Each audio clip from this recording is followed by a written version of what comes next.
Hi guys,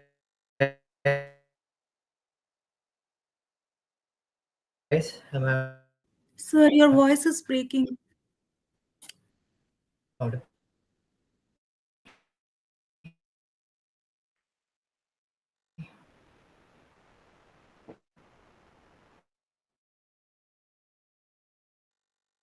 hello? Okay, just give me a second.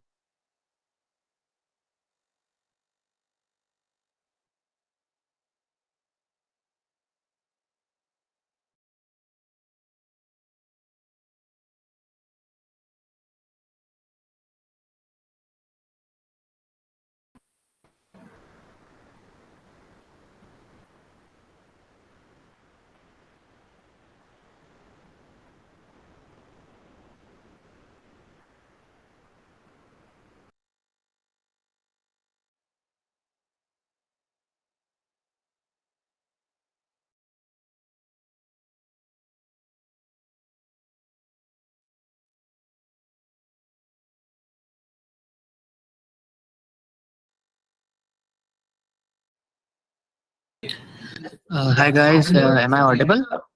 Yes, Yes. sir. Yes, sir. Yeah, actually Dhruv is having some network problems, so he'll come back shortly. So I'm one of the TAs for All this right, no? Python course, and this session will be discussing, the week 2 practice programming assignments, and we'll take doubts.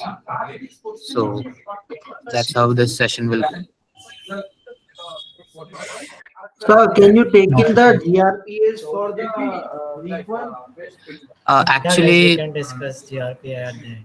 Actually, week 1 GRPA deadline is not yet passed, so we can't, I think, It discuss it. did probably. Week 1 has Was passed. on It is second fast. February. Sorry. So week In one my is opinion, over. it was probably 2nd February. Let me recheck it first. That's why I was asking.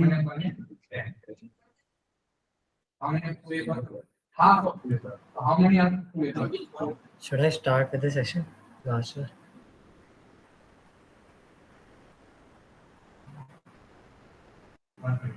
Just a second.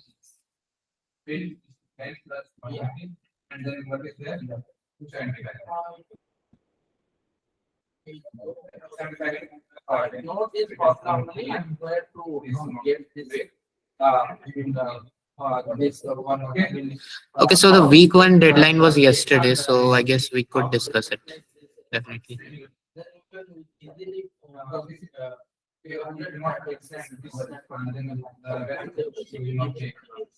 Sir, I just rechecked the deadline for GRPA week one has passed yesterday. Yeah, yeah. So we'll discuss that as well. Okay, so thank you, sir. So Dhruv, you can go ahead. I guess. Shall we start with week 1 or?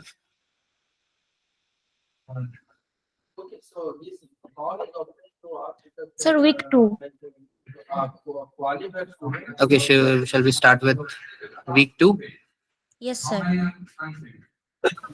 Uh, can I get a thumbs up for all of those who want to start with week 2? Okay, so let's start with week 2 already.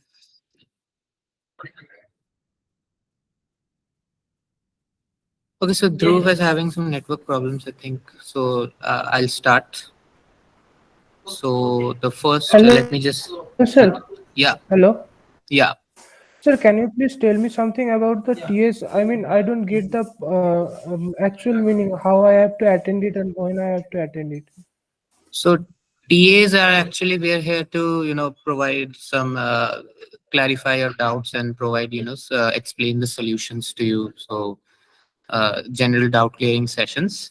And regarding, when you have to come to TA sessions, you'll get mails from the course team about the dates, and you will get the link. So you can, click on the link on that date and join the session if you can. So how many TA sessions will be there in a Mostly week? it will be on Saturday, right? Yeah, I think we have at least one TA session, one of which falls definitely on Saturdays at around this time. So you'll get the links. Right now, the plan ahead is not yet determined. So uh, you'll get you'll get notifications by Monday or Tuesday every week. So what and all sessions will be there in a week, and what and all will be covered in that session, sir? So for a week, we'll cover generally the practice assignments for that week. So right now we're in week 2, so we'll discuss week 2 stuff. So that kind of thing, and we have one TA session and I think 3 uh, mentoring sessions: Wednesday, uh, Saturday, and Sunday. So for those of you who have opted for the to be a mentee, you have to attend those.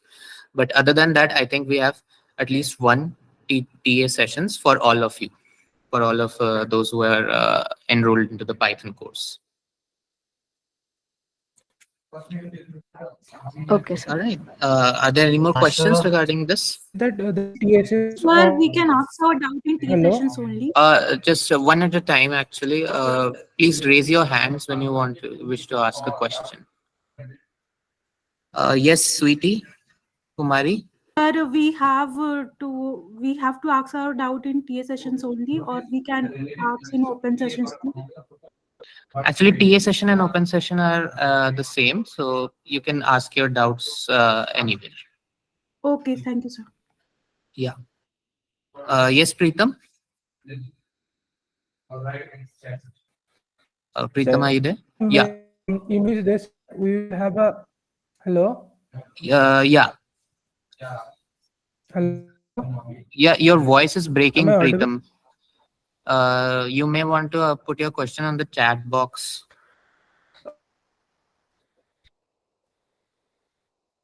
Yes, Trisha. I got from IT which they said that there will be. Preetham, your voice is breaking. You may want to put your question in the chat box. Yes, Trisha, you were asking something. Sir, in the previous term, there was a session by Karthik sir where he taught stuff from scratch and he covered topics on that week. So, do we have such sessions for this term also, or no? Like, well, most general thing we'll have in here is that we'll be discussing the practice questions.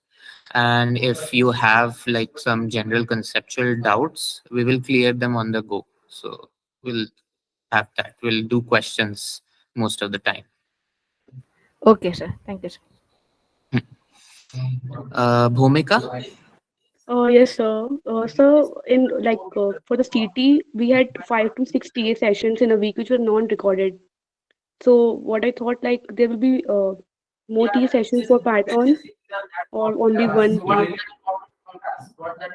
Right now, for this week, we have just one. So if there are more TA sessions, you will get intimated for the same. Okay.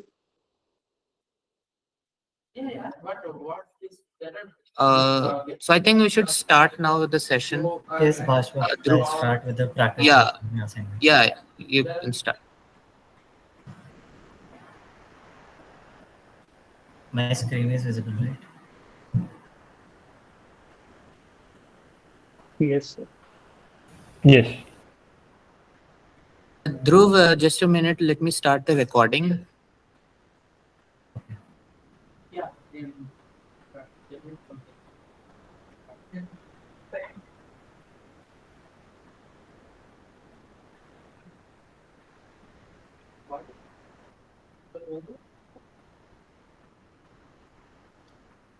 All right, you can go, Dhruv. We're recording the video. Yes, so guys, we are discussing week 2 practice assignments. So this is our first question. This is a very easy question. We have to accept a non-zero integer as input. So we are assuming we get a non-zero integer as input, and we have to print positive if it is greater than 0 and negative if it is less than 0. So x is our variable, and just remember that when we use input, the type is string. So remember to typecast it to integer. So this is a Very easy if else question. So if x is greater than 0, you have to print.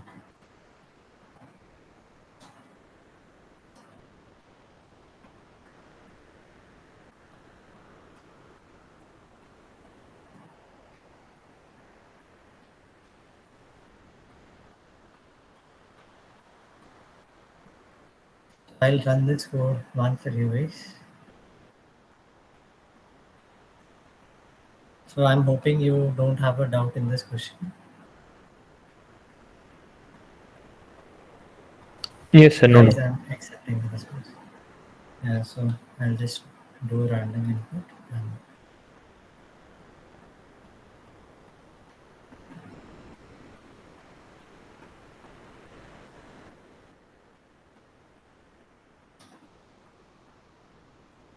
it's printing positive. So we can move on to the second question. So we have to consider the piecewise function given below and accept x as input and print the value of fx as output. So remember guys, it is given that the input is a real number. So in this case, we have to typecast our input to a float data type.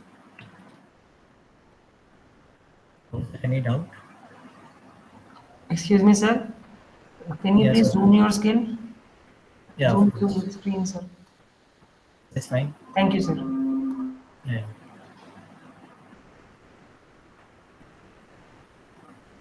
Yeah, so we have our x as input, and what we have to do is, again, this is a simple if else question. If x is between 0,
so again, I'm just typing a random number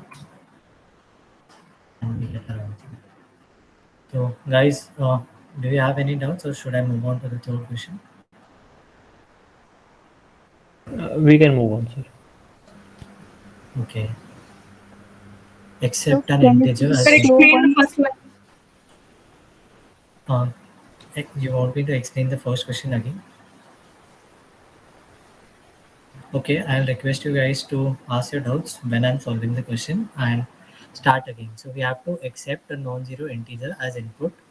So uh, print positive if it is greater than 0 and negative if it is less than 0. So input is of type string. So remember we have to typecast it to integer data type. And then we have a simple if else, right? If x is greater than 0, then we are printing positive, and if it is less than 0, then we are printing negative. So what exactly was it out in this?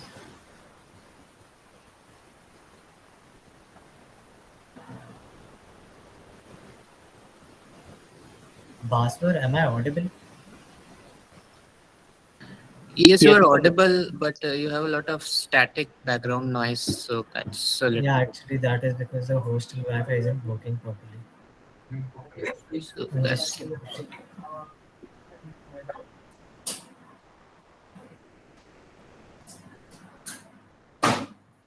Is this better?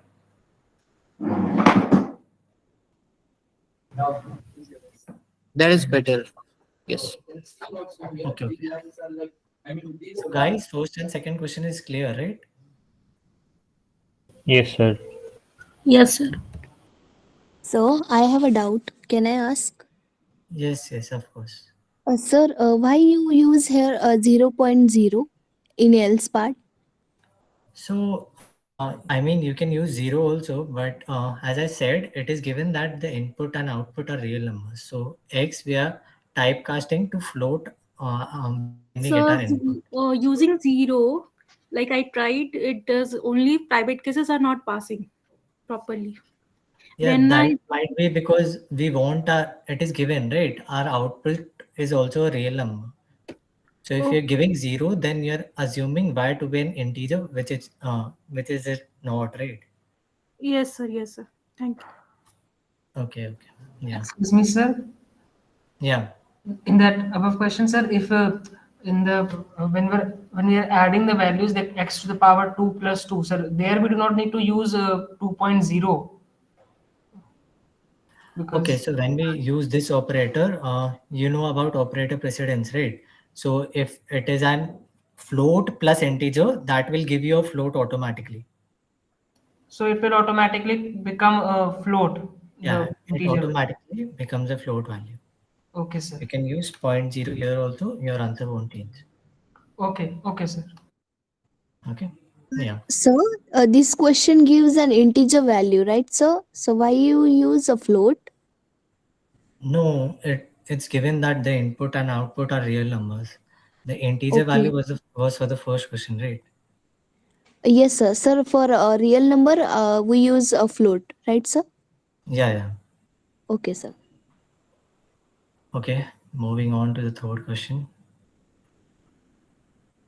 In this question, it is given our input is an integer and we have to print the time of the day. So this is just a multiple if question. Just give me a second.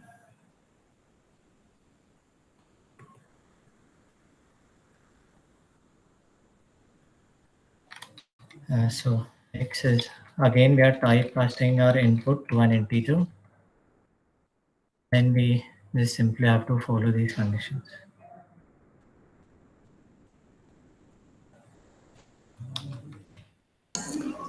Sir, can I ask one question? Yes, yes, of course. Sir, where do we get these programs? I'll share this file after this session if that is what you mean. Okay, means whatever the programs are there, that file you are going to share. Can Yes, I yes, jump in? Actually, yes, of these course. questions are your PPAs, and the solutions will be, released to you after the deadline. So you'll get all these exact solutions uh, after the deadline passes. So With code. yeah, you'll get the code. So wherever you write your code for the PPAs and the GRPAs, there will be a separate tab that will appear that will have the solution code provided to you there. So in case you want it. Sir, in dashboard, where we get this? Actually, you go to your Python portal, the Python course portal, right? And wherever you write the code for your PPAs and GRPAs, right? Okay. Okay, so the code editor part, where you have the editor, a separate tab will open up. A button will open up on top of that editor that will it will show you the solution code. You click on it and it will show you the solution code. Okay. Okay. Okay. It is in Okay, foundational guys. level. Is it in foundational level, sir? Yeah, Python is in the foundation level. But like in computational thinking, mathematics, as well as in statistics, these are the three courses it is showing. In that, in which it is coming, sir? It's in the Python course. Are you not in the Python course? No, it is showing as three only. That is computational thinking, then mathematics, then after that statistics. Have you enrolled for Python this term or did you enroll for CT? For functional means for the foundational level You also. 20, you're 24 F1. You're in the wrong session. Okay.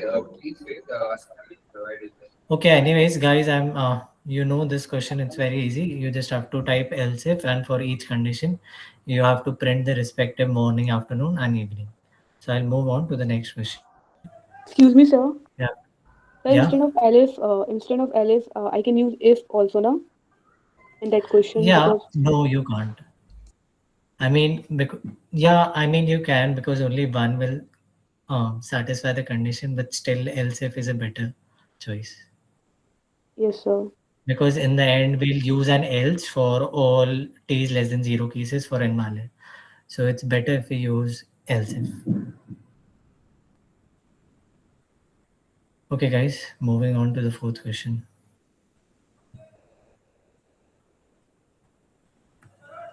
So accept a point in 2D space as input, find the region.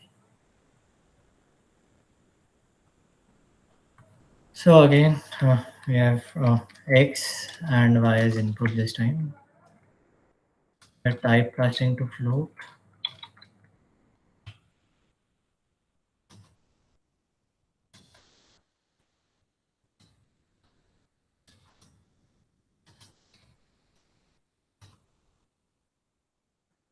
So guys, in this case, we'll have to use nested if else. So what we'll do is, for our first condition, x is greater than 0, we'll type all three conditions for y. I mean, y is greater than 0, less than 0, and equal to 0.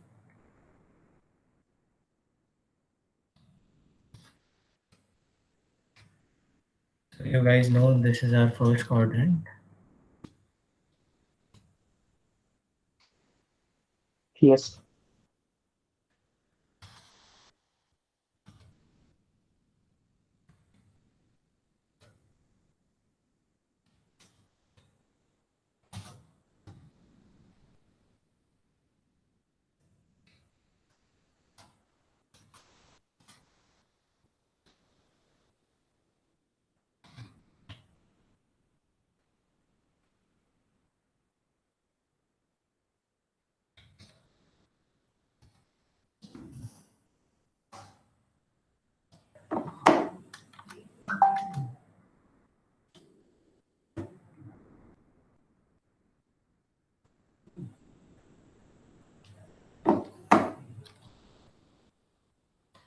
Another case for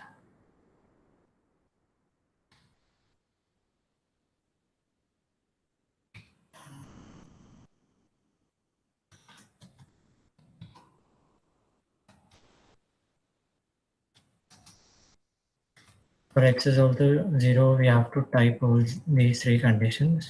I'll just change the print values.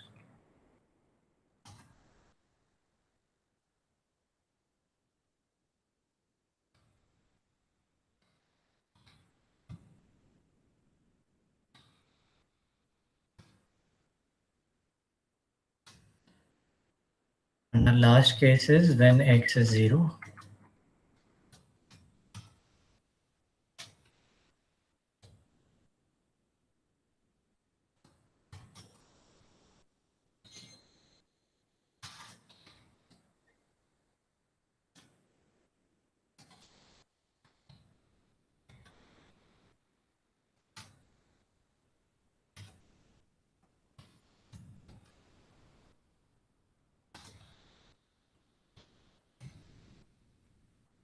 Right, so you don't have any doubts in this question, right?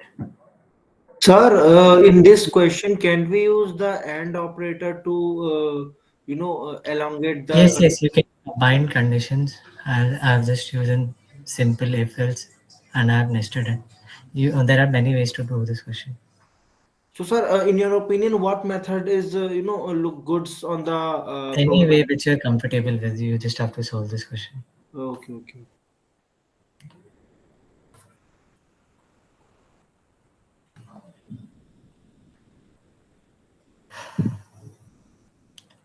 Okay, moving on to our fifth question. I have to write a program to realize the equation of line given 2 points.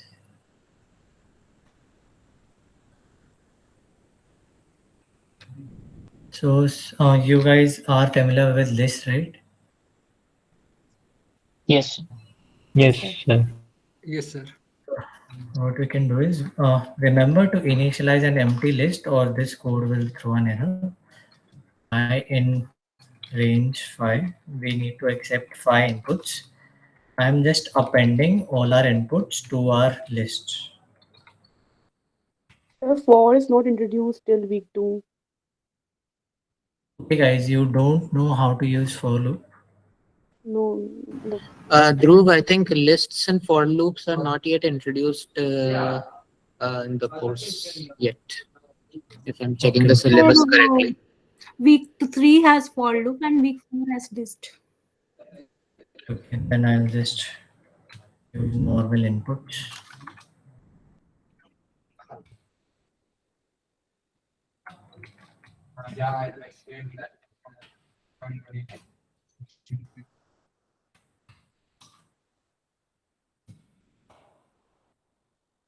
So we need 5 inputs. First is x1, second is y1, third is x2,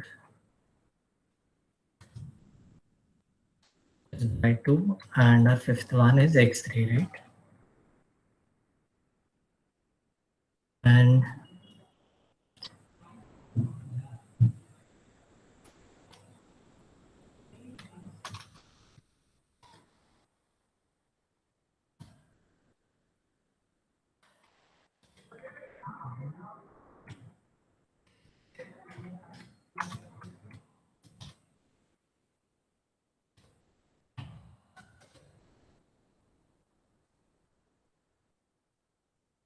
guys, you remember this formula from maths, right?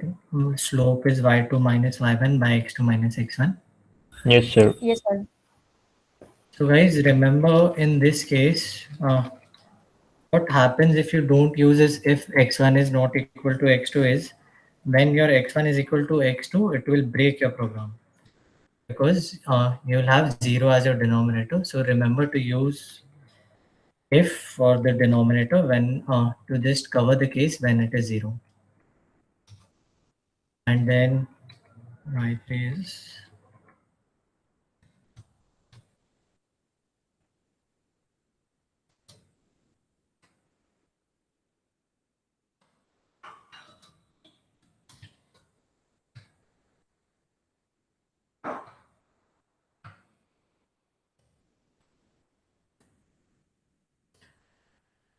how to be two line. First is our value, so we have to print this by 3.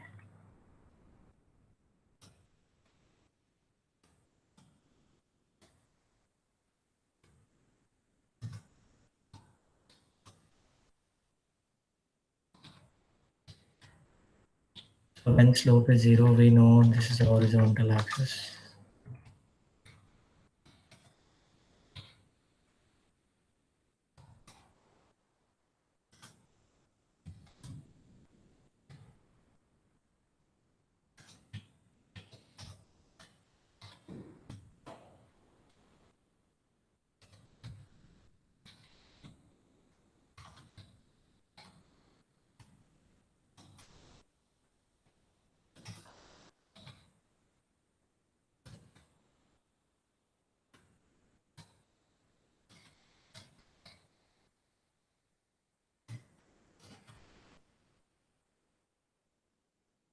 And the last case is when x1 is equal to x2, that we know is just a vertical line.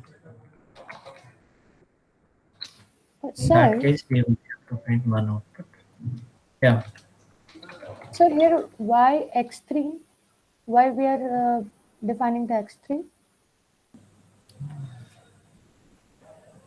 I mean, it's a line, right? So we are giving one coordinate of x3. x3 is our input. You can see here, right? Mm-hmm. Yes. So we need to find y3, right? So Okay. we know this formula is given. Okay. Yes. Yes. Okay, guys.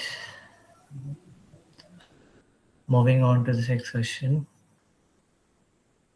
Accept a string as input. Input is a for length.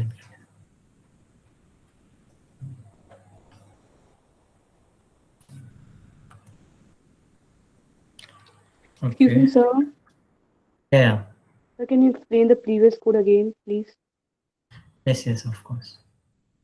So, I mean, this code could have been much simpler if we used a list and a for loop, but we can do that next week anyways. So we have to accept 5 inputs. So it's given that x1, x2, x2 and y2. These are 2 points on our line. And we're given another x coordinate for a point that belongs to our line, and we need to find the y3 coordinate, right? So first we'll find the slope, and remember slope is y2 minus y1 by x2 minus x1. So to cover the case that denominator is not 0, I have used an if that x1 should not be equal to x2. If it is, then we are printing a vertical line. If it's not, then we are calculating the slope, and using this formula we are calculating the third point, and we're printing the third point. And if the slope is 0, then we are printing horizontal axis. If it is greater, then we are printing positive slope or negative slope.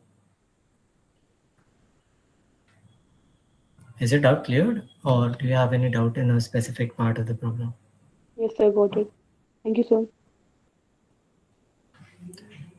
Yeah. So in this question, we have to accept a string as input.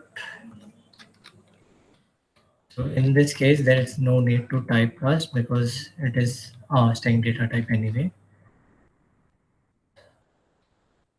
You guys know how to use the len function, right? Length of any string. Yes, sir.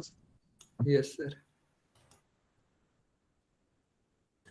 Okay, so we're given that if it is an odd number of, if the string is of odd length, then we can continue. But if it is of even length, then we have to make some changes. So for even, what we can do is your mod or operator just gives us the remainder when we divide by 2. So if it is divisible by 2, then our remainder will be 0. So then we have to make these changes. If the last character is period,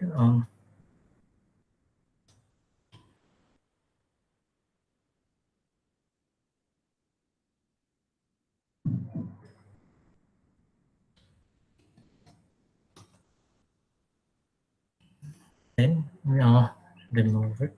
Okay.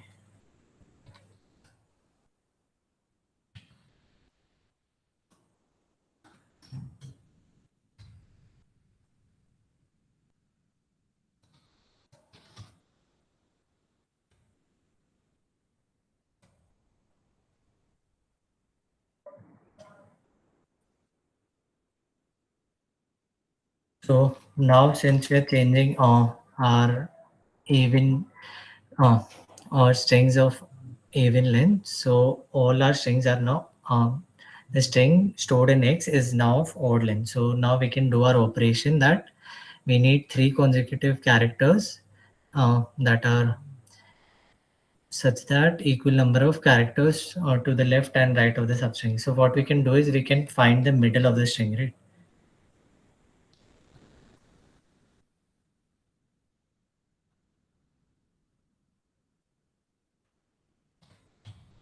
So this is integer division. I hope you know this. This gives us an integer less than or equal to our float value. And our output will be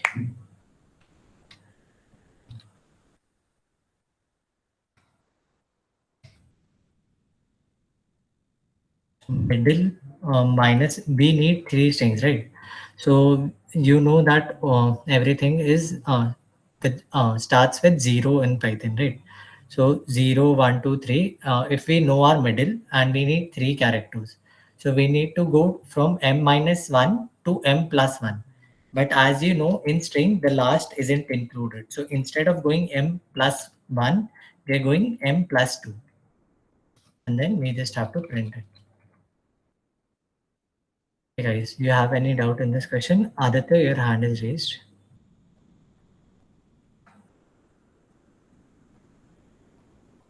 Aditya? Sir, why did we did m minus 1? Yeah, so it's given that we need 3, right? So once Yeah. we find the middle, if we want 3, we we'll go one step behind and one step forward to get three substring. Okay, yeah. The Three substring should be of substring in length 3, middle. right? Okay, okay. Yeah. So we want to go from m minus 1 to m plus 1. But as you know, in string slicing, the last one Yes. isn't included. Yes. So we go till M plus we 2. write m plus 2 to get till m plus 1. Yeah, fine. Thank you, sir. Prakash and Aditya, you have your hand raised. So you Hello, can sir. ask it. Yeah. Sir, if we are not taught some topics like lists or loops, can we use to solve them questions of this week? I mean, if you know them, then of course you can use them. There is no restriction. Okay, sir. Thank you, sir. Yeah. Prakash? Sir, what is our output, sir? What we have to bring, sir? I don't So we understand. need a substring of letter 3 such that equal number of characters are to the left and right of the substring, right? So if we start from the middle, Okay. Prakash? Yes, sir. No, no. Okay, Okay, that so yes, that if yes equal to yes close the slicing that from minus one, no? What it represents, Prakash, can you repeat your doubt? sir? Fifth line, sir. Fifth line. Okay. Yeah, what it assigning? So minus 1, as I said, minus 1, you know about negative indexing, right? We go Yes. to 0 to n minus 1 if the string is of length n. But when we use negative notation, it means that we are starting from the back. So we go from 1 to n when we use negative indexing. So I'm using this string slicing that if x of minus 1, this means that if the character at the end of the string is a period, then what we have to do is string slicing. So we are Sir, going from, how we remove that last? If it is even, okay. If the third line telling that if it is even number of characters having the string, we have to remove that last character or add it, sir. we only have to remove it if it is a period, right? When you go to the conditions, if the last character is a period, then remove it. Or if the last character is not a period, then we have to add a period at the end of the string. So what we're doing here is x of Yeah. minus 1 is our last character. We're Okay. checking if it's a period. If it is a period, then we're going from 0 to minus 1. Again, the last one isn't included. 0 to minus 1. Yeah, so you can just understand it to be length minus 1. Oh, length. I don't understand that. The s equal to that only. I don't understand. We are removing that dot, the period dot, full stop. How we are removing? That means that last So character if should be it removed. is, yeah, you know how string slicing works, right? If Yeah. starting isn't given, then it is taken as 0. Ending is given as minus 1. That means Yeah. we have to go till minus 1, but last isn't included. So we stop one before. Okay, okay. Last element must be that minus one is Yeah. excluded. So what you can do is you can also use L minus 1. L is our length of the string. You can use L minus 1. They both mean the same thing. Okay, okay, understood. This Yeah. and this is the same code. Okay, thank you. So instead of that, can't we use that del function delete one, del? No, delete, you are deleting a variable. You're not using it correctly.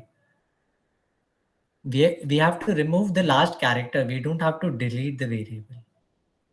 Okay, so del will be used to delete the variables. Yeah, suppose you want to delete the variable x, then you'll write del x.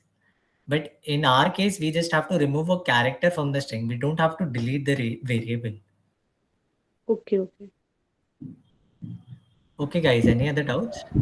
So can you please tell the independent block concept, as I'm facing in a confusion between them. Okay, So those. why we need So extra spaces as in this code if in the first if block after that the second if block is needs a extra space to be verified or yes, yes. So to be Arpan, corrected. Python So doesn't use brackets. Instead, we use spaces. So if we want to specify to Python that this entire code should come under this if block, then okay. that is why this whole code has a tab space. Then again, when we go to the second if our condition is satisfied, then we are doing this code, right? Yes. So indentation is just you're just blocking that piece of code. I mean, you're separating the code in blocks. This is the if block of the nested if. This is our entire if. Okay. Okay. Okay. So understood. Means the whole the second from the second if to the else statement the code is uh Under our includes in first the if if block, block. right? Yeah. Yes. Ganesh, you had a doubt? Sir, previous question it is throwing runtime errors. This question. Yeah. Okay.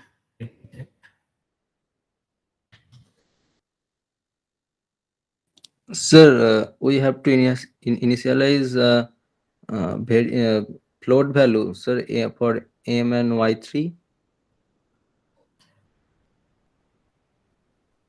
Initialization, I don't think you have to do because uh, you only have to do that when you have a list. I don't think initialization is a problem. Let me check with the code. I'll just write. Sir, might one test case passes for this code.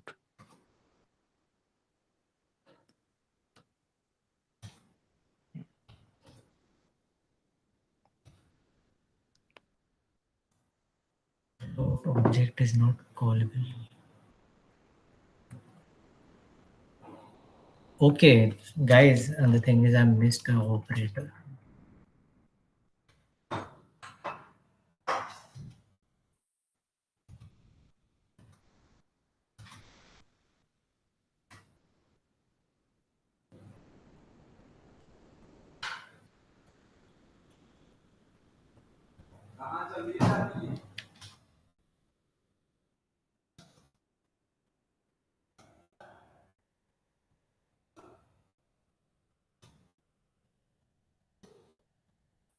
Guys, the code is working fine for me. Sir, once I again. just missed this operator. I forgot to use the multiplication operator.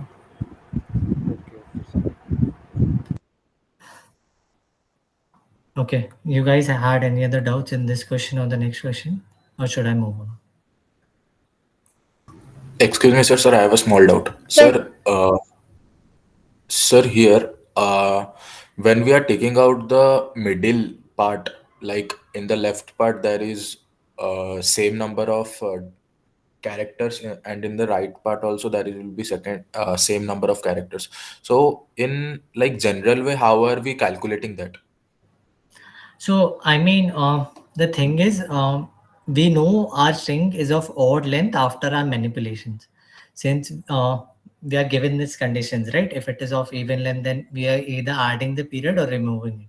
So, we know our string is of odd length. Then what we are simply doing is if we start from the middle and go one character ahead and one character behind, so we'll get our three substring, and since we are starting from the middle, the left and right substrings will be the same. Sir, you're telling that starting from the middle, I'm not able to understand that only. Like, what do you mean? Like, what about that? So we have to select a substring made of three consecutive characters from word such that there are an equal number of characters to the left and right of the substring, right? We have to Yeah. select three such that equal number of characters. Suppose we had to select one, then what will we do? We know it's of odd length, right? Consider a five line string, right? File. So the third character if we choose the third character, then on the left we'll have two characters, and on the right also we'll have two characters, right? Yes, sir. Yeah. Yeah. So in our case, we have to select three, right? So if we start from the middle, then we take one to the left of the middle and to the right of the middle. Okay, Still, got it, got it. the left We and are right we substring are will be same, right? sir, we are selecting the characters. So first we will select the left character of the middle, and then we will select the right character of the middle. So no, Kind of. I'm just directly using string slicing to get our string, but you can understand it using characters if you want. Okay, okay, got it, got it. Okay, Aditya, your hand was raised. Can you please run this program once? Can you repeat it out? Can you please run this program once? Yeah, yeah, of course.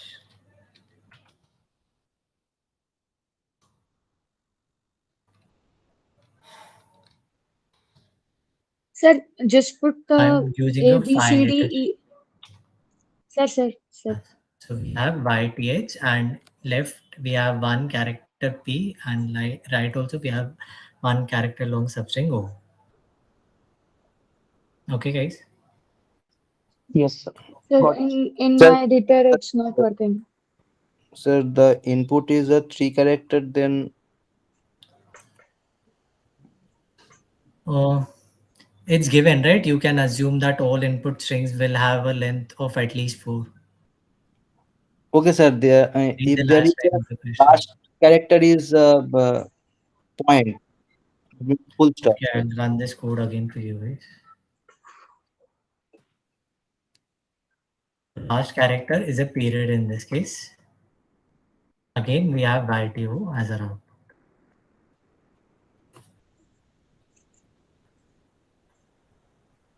Guys, any other doubts, or should I move on to the next question?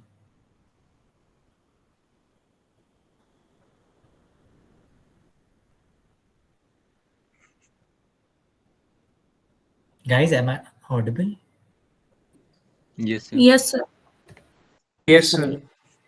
Okay, okay. Then I'll move on to the next question. A sequence of 5.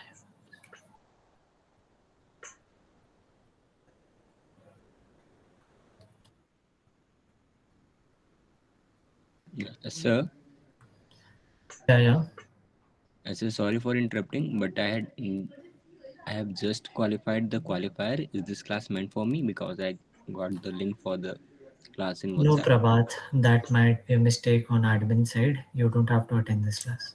Okay, sir.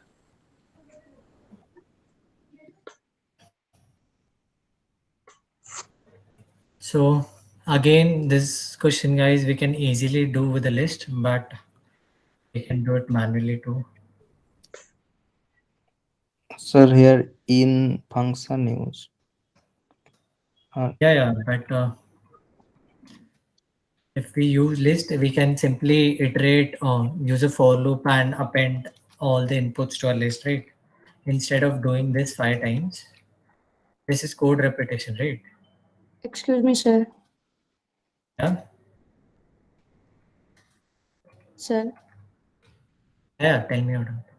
So previous question is PPSX. So I was trying into my editor. So it is showing only one case pass for the output. For the input A B C D E F G H I J K, there is a string. So it is throwing error for this A B C D E F G H I J K full stop. Uh, Yes, sir, but it's not correct. Like it is showing the only one case passed. okay, so what is the given output? Expected output is EFG. Okay, let me check this a second.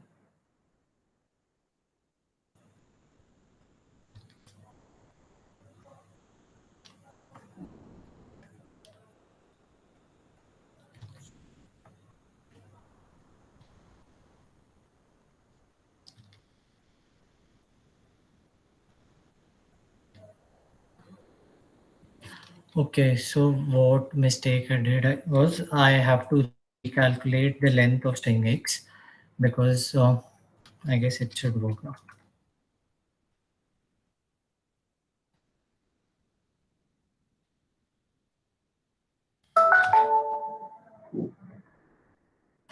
Yes, so should be. Yes, Thanks for yes, the yes, correction. sir. Yes.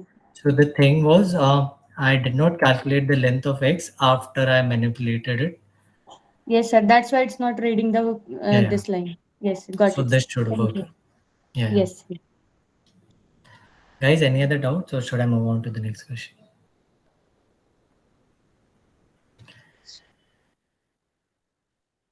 Yeah, Aditya, you were asking something. Can you please scroll up to the previous question? Yeah, I'll share this collab file. Don't worry about it. Thanks.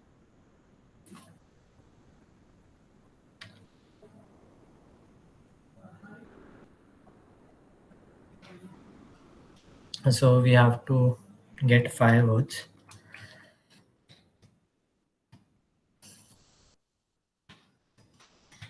So I'm just initializing it to false. If we get all our if all our cases pass, then I'll initialize it to true. So this in operator can be used to check if it is a substring. So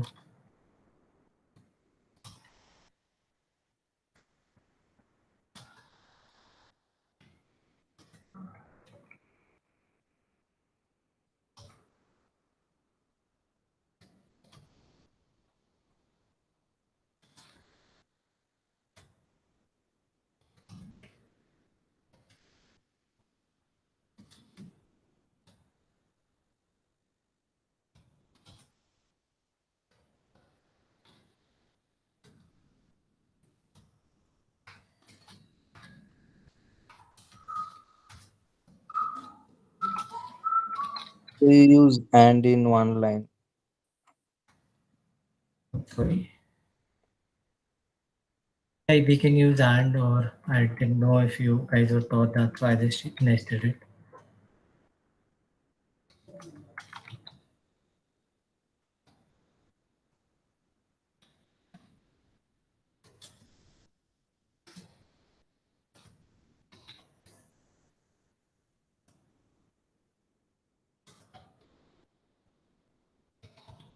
Sir, here we can directly use P is equal to magical or non-magical. Then we can directly do it. At Oh, last, we will. P is a Boolean variable, right? So how can we use compare P to magical or non-magical? If you're saying that we don't have to use Boolean, right? Yeah, yeah, yeah, yeah. Yeah, we can do that too. Anyways, guys, any doubt in this question?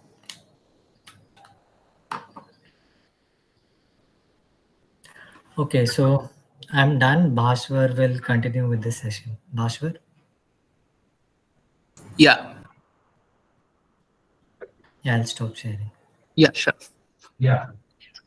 Okay, so let me share my screen.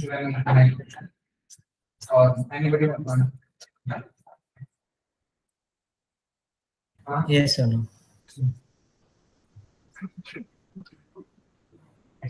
Sonam, your hand is raised. Excuse me, sir. I have a doubt in practice assignment. Yeah, we'll discuss other doubts from programming assignment at the end of the session. Okay, thank you, sir. Is the screen visible? Yes, yes. Yes, sir. Yes, sir.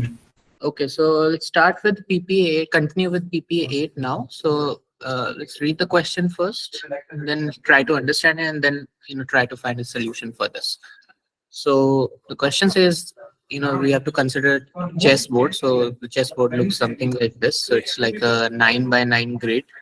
We have 9 rows of 9 boxes, and so the 8 question by 8.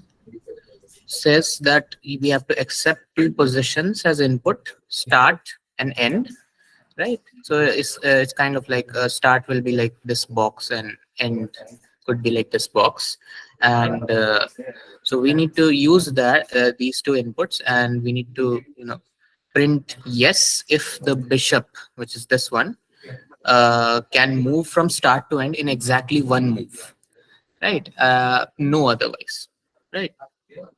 So we know that bishops can only move from in diagonals, so like uh, from yeah, c3 to, let's say, e5, so that kind of thing. So we need to make sure that the bishop can move from start to end in one, right? So one thing we know that we need to find a property about the movement of the bishop. So when bishops, like let's say it moves from c3 to e5, e6, let's say, right? If you can see that it moves the same number of rows as it moves the same number of columns. So c3 to, if you look at c3 to f5, f6, sorry. If you look at c3, it moves how many rows up? So we need to determine that. So it moves from row 3 to row 4, row 4 to row 5, and row 5 to row 6. So it moves 3 rows upward, right? And if you look at the number of columns it moves to the right, it moves 3 columns as well, right? So if it kind of like if the bishop can move from one position to another in one move, it moves the same number of rows and same number of columns, right? So this is the property that we'll be using in the solution for this. So I'm going to write it here, and then we'll test it. So I'm going to declare two variables, start and end, and we'll take input from the user, right? And just so we're clear, the form of input would be like this. So let me just select here. So something like this, just as I described, C3, E5, B2, and so on and so forth. So we take the inputs, and then we define a variable that has all the alphabetical columns. So if we go back, we have A, B, C, D, E, F, G, H. So these are columns. So we'll just encode it here just for now. And so what we're going to do is we're going to use those. So for example, we have C3. So what we'll receive is an integer. So we'll take the alphabetical part here, right? And we'll convert it into numbers. So if we do a direct alphabetical to numerical conversion, C represents 3, right? So that's exactly what we're going to do. So so we'll convert C to a number so that we can work with numbers, and it makes it easy. So that we're going to do start row. So this is the row index for the starting position, and start column is the equivalent column index. So what we're going to do, we're going to index POS. So this function, I hope you're familiar with index function. Basically what it does, if we pass in the any character in it, right, it's going to try to find that character or string inside the pose string, and it's going to return the index position where the string or the character first appearance of the character. Sorry to interrupt. Somebody is talking. Could you please ask him to switch off? Oh, I'm sorry. Actually, we're in a room. There are several TAs in here, so Okay. I apologize for that. Oh, that's sweet. Okay. No. I hope that wouldn't cause a problem. Okay, so let's get back. So this is the starting index. So we took the character starts at 0 is the so if let's say C3 is start, so start.0 will be C, right? So we'll take C here, and we'll try to find C in this string, pose string. So we know that C's index position is 2. So A is at 0, B is at 1, and C is at 2. So start row will store 2. And for start column, we don't need to do anything. We just need to convert it into an integer. It's already a number, but in string representation. So we'll take start dot 1. Right. So effectively, C3 gets converted into 2 comma 3. Right. So we're going to do the same thing for the end index. It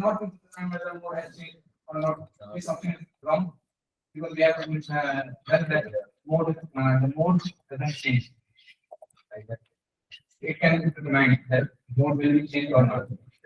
So option number 47.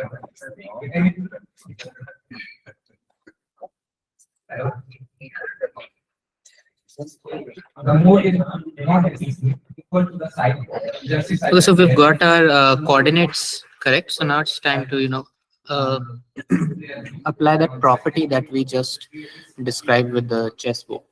So we're going to say that if absolute value of start row minus end row is the same as the absolute value of start column minus end column, right? We're gonna print yes, yes, right? Otherwise we'll just print no. Right, so this condition that we have provided here, it just says that if the number of columns changed and the number of rows changed and the number of columns changed are the same, which means that the bishop can move from start to end in one move. If that is not the case, which means that bishop cannot move to the end position in one move, it will take either more than one move or that kind of thing. So this is the thing. So let's try to run it actually. So I'm going to provide it the inputs that we have provided here, C3 and E5. Okay. So C3,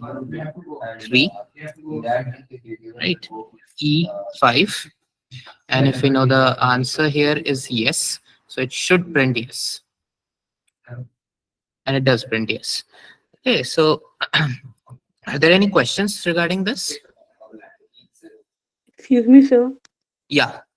So why you've written after start that 0 and after Over and here? 0? No? Yes, sir. Over here. This is the indexing. Start is actually a string. So start is this C3, right? And when I write start 0, it gets this C character from here, right? Yes, sir. Is it clear now? Yes, sir. Okay. Any other questions?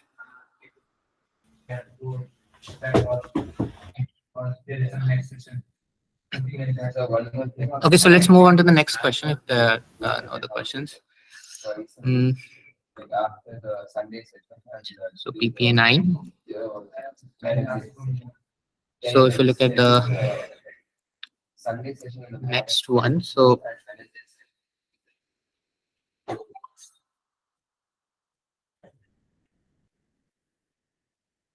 you have n gold coins with you.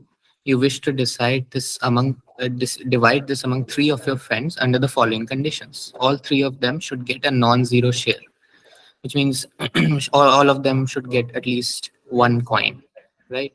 And no 2 of them should get the same number of coins. So like if you have 9 coins and we divide 3 among each of them, that won't work. Right, you should not have any coins with you at the end of this sharing process. So we need to distribute all of them. So the input has 4 lines. The first 3 lines contains the number of coins with you.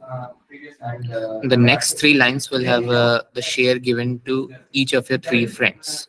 Right, all inputs shall be non-negative. So this is given to us, like inputs, whatever we provide should be non-negative, so greater than 0. If the division satisfies these conditions, then print fair, otherwise print unfair. Okay, so let's try this. So first we were given the number of coins that we have. So in input, we get the input. Input always gives us a string, so we convert it into a integer. We do the same thing for other for the other input variables. So sh1, so this is the first share provided to the first friend, so int of input. So we're gonna do the same thing here. So let me just copy it away from here. So sh2 and sh3, right? So we've got the total number of coins and the coins divided among each of the friends. We can define a share flag here and initialize it to true. Right. So for now, we are assuming that we have shared the coins, means the way we have shared the coins satisfies all these three conditions, right? And one by one, we're gonna prove or try to determine whether we have, violated any of the conditions. If we have, we're gonna set update shares value to be false, and by the end of this program, uh, the shares value should reflect uh, the whether we have distributed the things correctly or incorrectly, right? So let's try that. So first we're gonna determine that we have that share 1, the sum of all these share 1, 2, 3 should equal n. That's the basic thing. So if sh1 plus sh2 plus sh3 is not equal to n,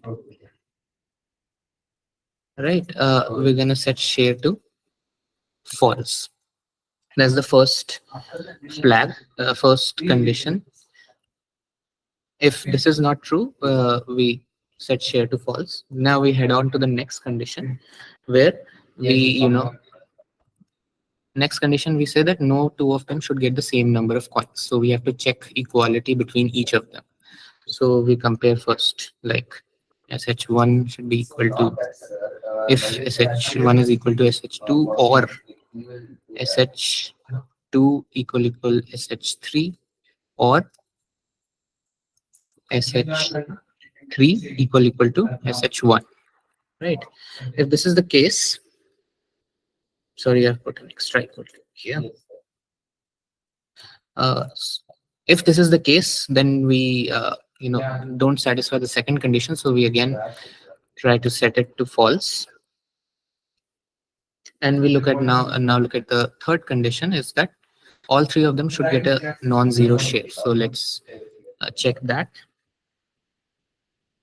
If sh1 equal to 0 or sh to 0,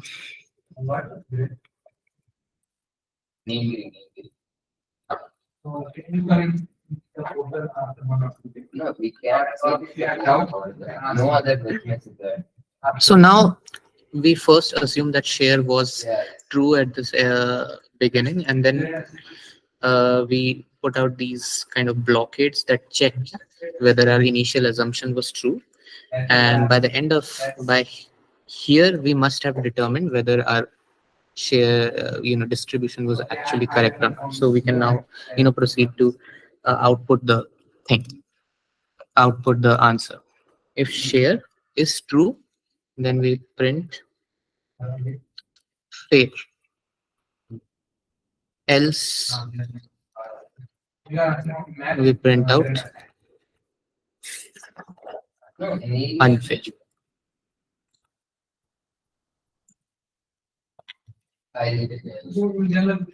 Right. So now let's test it out. Yeah. Here, if we use elif for the first three cases, in the first three cases, if we use elif somewhere, then it won't work. No, it won't work actually, because we need to separately check these conditions. If elif if we put elif here, we'll just end up checking just one of the conditions. So that would create a problem. Sir, so even if one condition is false, then all Yeah. the then we have to print unfair. So won't that work? Even if Actually, one we of could do that. Yes, you can do that. Just just we make sure that all three of the conditions are false. If our distribution is actually true, then we just skip all these if statements. So we won't enter any of these if statements, and we can print here. okay, okay, got it. So if your way is also correct, but we'll have to find some way to terminate the program here, so Okay, that we yeah, don't go ahead. yeah. Sir, here in the second if condition, can we use SH1 equal to SH2 equal to SH3? Will that be correct? Uh, Actually, I don't think that is legal, is it?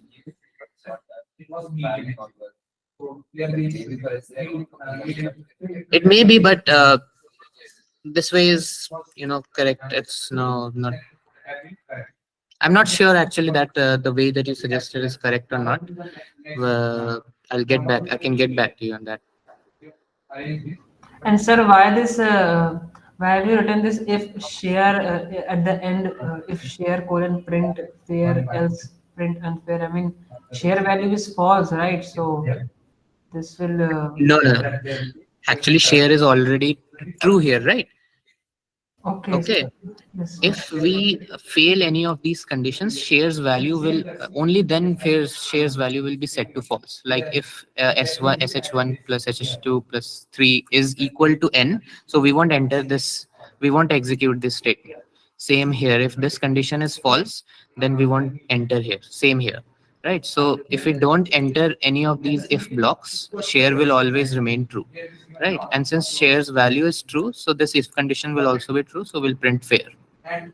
Yes, sir, here you do not have to like make share equal to true or false. You just directly type share and it will automatically, depending on false or true, execute that. You don't have to like compare it with by equal to sign if it is equal to true or false in the end. Yeah, you could do that as well. No, No I problem. was just asking, sir, if that is necessary or if this will work, like simply typing share.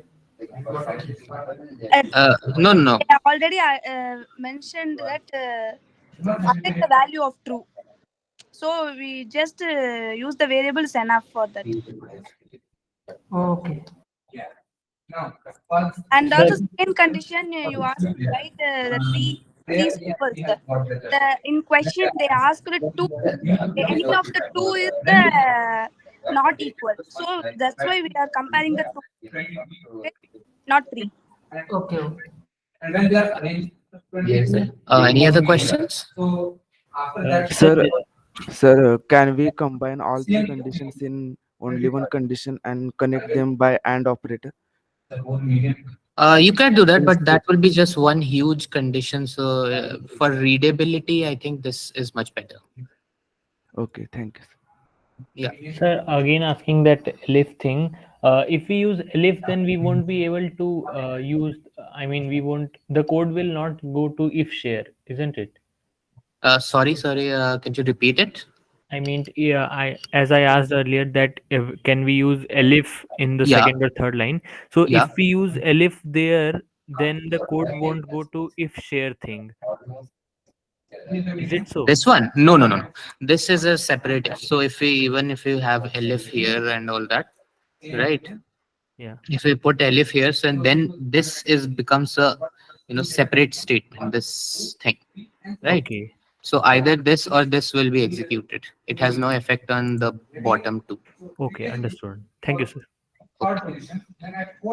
Shall we move on? Yeah, sure. So let's test it out then. So let's pick one of the inputs test cases from here. So 10, 2, 3, 5, it should print out fair. So let's test it. We are not planning that, sir. We Uh, are planning practically to do that from 1 to 3, 10, 6 to 12. 2, We are like that. Yeah. 5, and 3. 6. So 7. So it prints fair. So it works. I hope it works. I think it's fairly correct and simple. Excuse me, sir. Yeah. Sir, I had the same question, like why not using that SH1 is equal to SH2 is equal to SH3? I was not able to hear it properly. Actually, even I'm not quite sure about its validity, so I can't and say anything on that right now. So Actually, what she said was that in the second condition, we have to check if any of them are basically equal to we cannot yes. use like equal for the equal condition for all the three. That SH1 equal to SH2 equal to SH. So let's try it Sir, out here. but If we can, according to mathematics, it will be right now. Ki SH1 is equal No, to. no, it will you be do right. But if please. you have like two values which are same and third value is different, then this will not that condition will not work probably. So you Okay, have to so check for this this. is what you are saying, right? SH1 equal to Yes, sir. SH2. So Yes, let's sir. try it out here. That's not a problem. We have taken a random example and we got 10. we have the same values. And there is we nearby the same Five, arrange near 3. like 3, 5. So it does work. Sir, but if there will be, We are taking median if only. there is two numbers So, that are yeah, equal.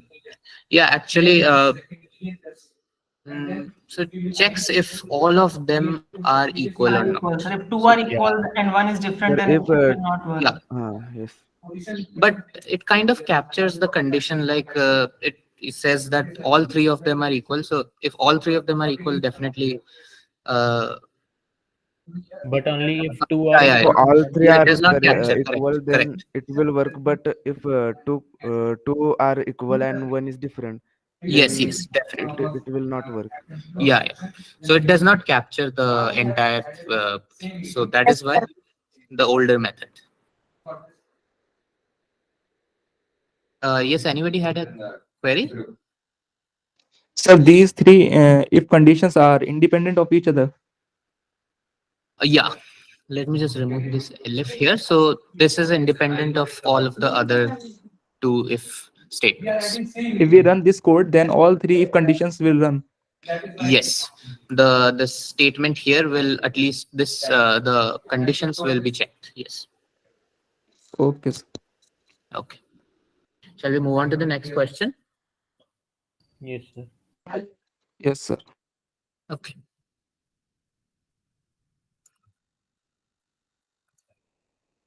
So have you got my option 1 and 2 are correct?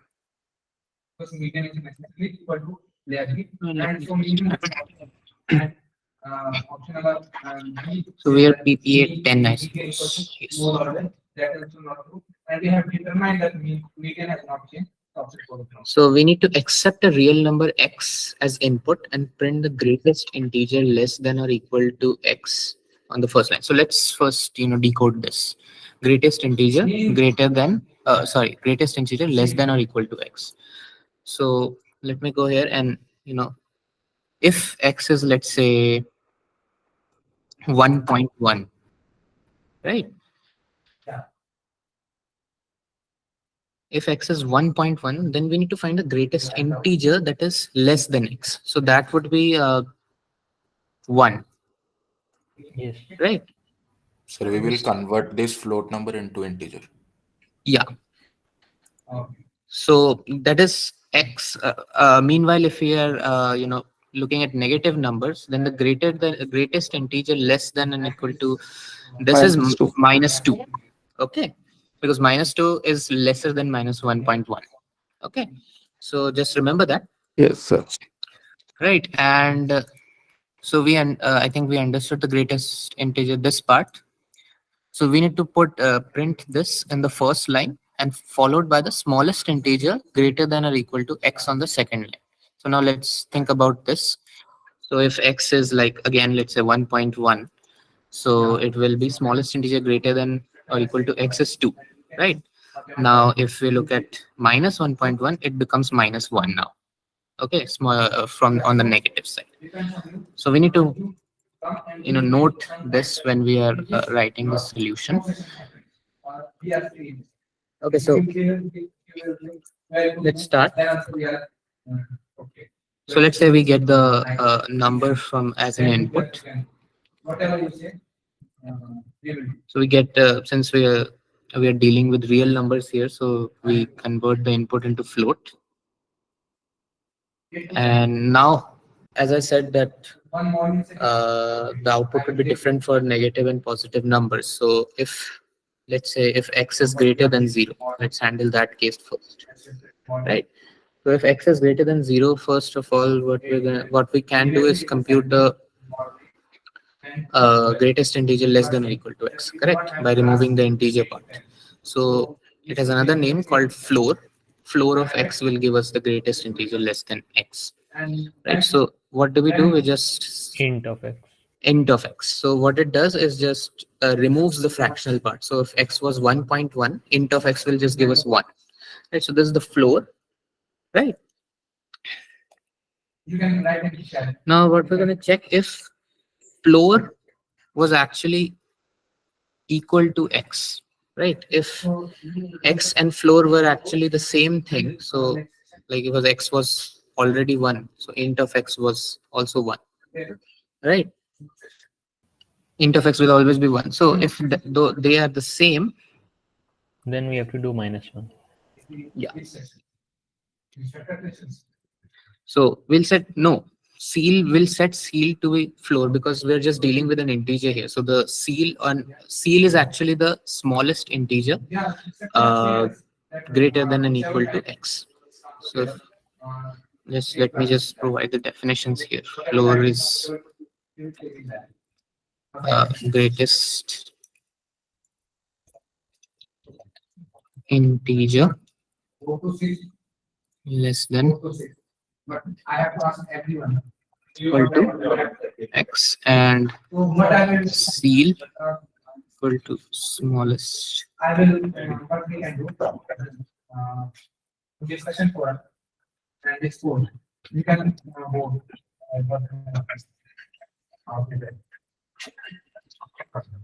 I will come back. Equal to it. So these are the definitions for seal. So since floor and x are the same, so the seal will also be the same. If that is not the case, then seal will be floor plus 1. Okay. Now we handled the case where x was positive. Now let's go to where x is negative. So elif x less than So if 0. you get any time slot in which instructor sessions are not ending this, you can tell me. We will change it to that. So actually we're not accounting for 0 first, so See your we just calendar, put it like so. and then So now with negative x, we can compute the seal easily by just truncating the integer portion. Right, when x is negative, if we remove the integer, we'll get the seal. Right, and now with using this, we'll do the further computation. So if seal and x were the same, which means you're dealing with an integer, we'll set floor to be equal to seal as well, right? Else, if that is not the case, we'll set floor equal to seal minus 1, right? the thing is that So everybody is having. that is this almost same for the negative. Now can print the answers that we have. So we'll print floor first on the first line, and we'll print seal on the second line. This is the solution. If you have any questions, please go ahead. Sir, one thing I want to ask, if our given number is integer, positive integer, then we did that the seal will be equal to floor. Yeah. So the floor will itself be equal to the number. So for this case, it will print both numbers equal. I mean, yeah, both equal. It will print the same number 2 times, but in integer format. Yeah, so we don't need to define anything in the if block that is inside the first if block. What do we need to define? What kind of? I mean, like something like. No, 10 p.m. 10 p.m. to 12 p.m. No, I think. Yeah, it will work. Okay, no problem. Any other questions? Excuse me, sir. Yeah. I didn't understand this code, sir. Okay, so which part from the beginning? Yeah. So what actually we do is that first we're going to take a number. So we assume it to be a float. It could be any number like a integer or a fractional or a number with a fractional part. So we take an input, we convert it into a float. Right. So let me explain it to you using an example. So let's say x is 23.6, right? X is 23.6. So we have 23.6 is a float, right? And it is greater than 0. So we enter into this if block here, right? Then once we put 23.6 into this integer function, what happens is that the zero point 0.6 part gets cut off, right? So now we have just 23, right? So original value was uh, 23.6, right? And now the new value is 23. Or let me just a moment. 23.6, right? And we computed the floor, right? So floor is 23, right? So now we come here in this line, we compare floor and x. Obviously they are not the same, right? So we go to this else block and we set seal to be floor plus 1, right? So seal equal to 24, 23 plus 1, 24. This is how it works. 23 points, given x, we need to find the largest integer that is smaller than this value. So this Excuse is, me, sir. yeah. Sir, in the second week, there is a lecture in which we are like getting how to import. Yeah. So we can directly import math and use math.floor and math.seal. Only Definitely two. we could do that, absolutely.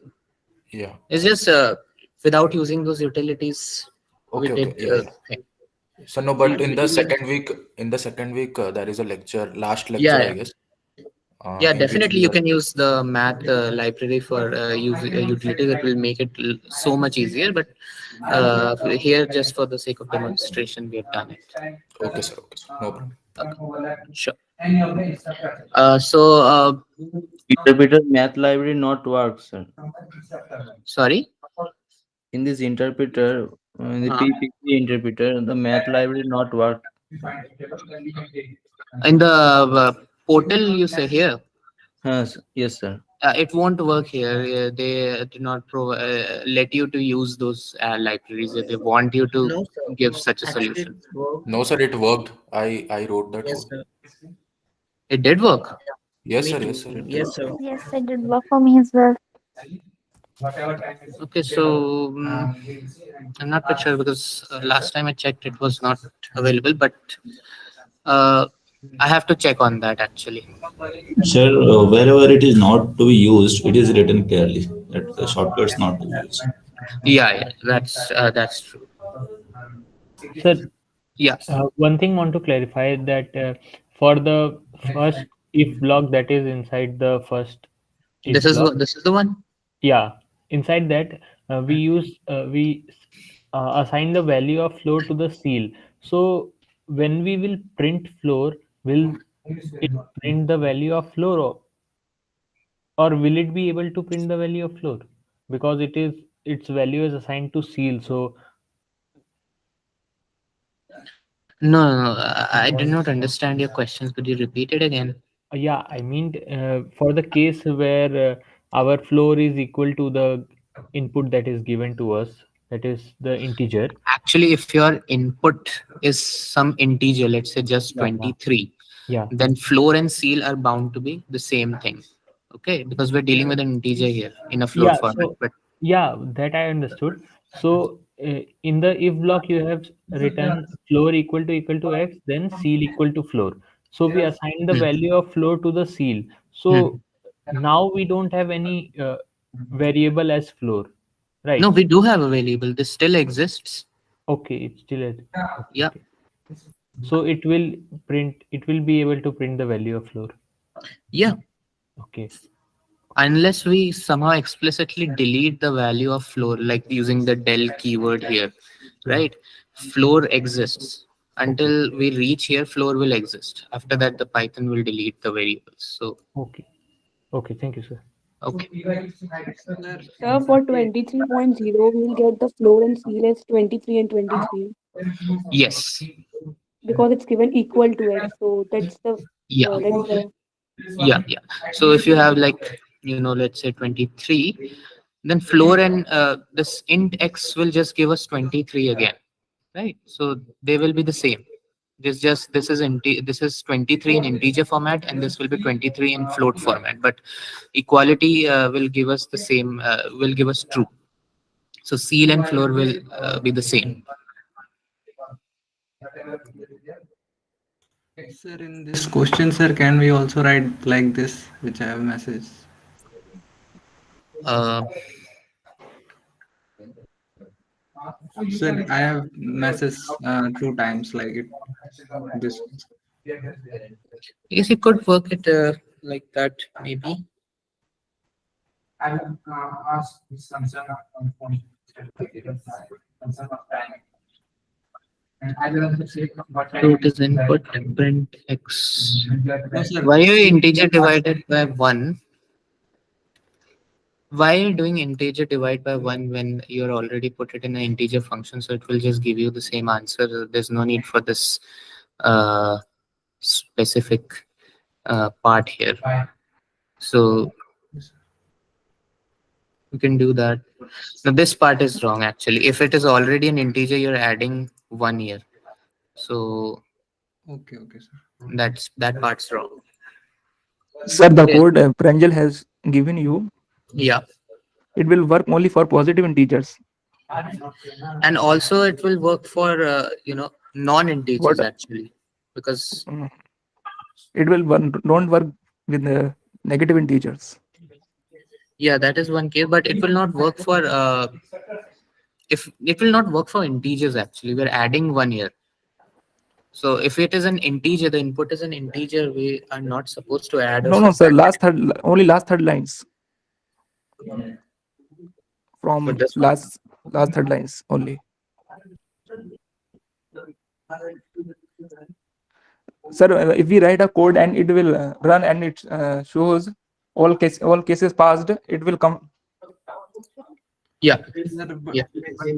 Sir, but the code is not running, sir. Like that's why I've asked. What this one or the one that you provided? Sir, which I typed, sir. That's why I was. Actually, if you want to, check its correctness, you should take an input like this and try to run it through the code, verbally. So if it, gives you the right answer, then it must be correct. But then you have to check for all cases as well. So, but this one is correct. This is, I think, very simple enough. Yes, sir. This guarantees correctness. So let's move ahead then. Yes, sir.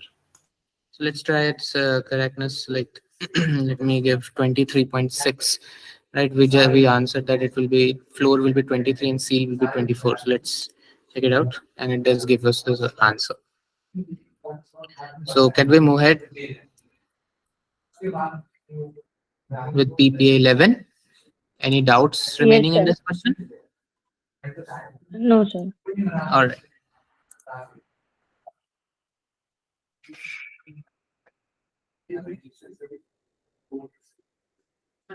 So we have a class teacher who has decided to split her entire class into 4 groups: Sapphire, Peridot, Ruby, and Emerald for the competition.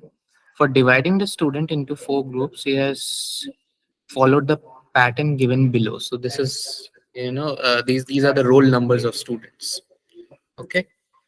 And all the students are represented by their roll numbers based on the above pattern.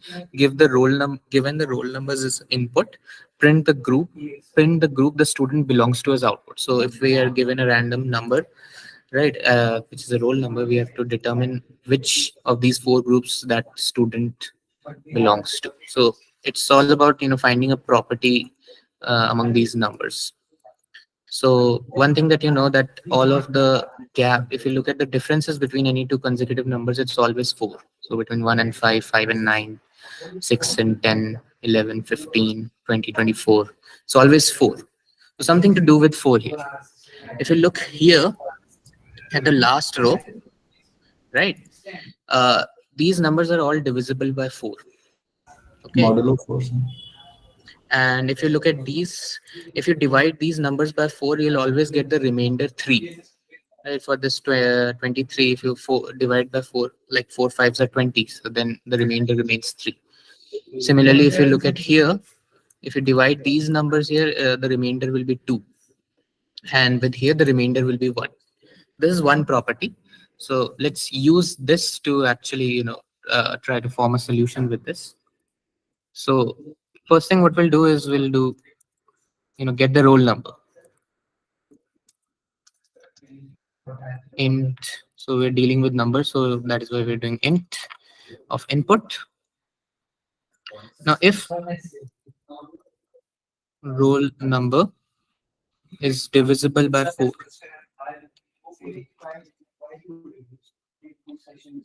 if the remainder of, of dividing the number by 4 gives us 1, right, then we are sure that this that student belongs in the sapphire group, because that is the uh, group that has all the remainders 1, right? So we print sapphire, right? Now we do elif and check for other ones as well. We're doing elif here because we want to just print out just one group, not all of them, right? So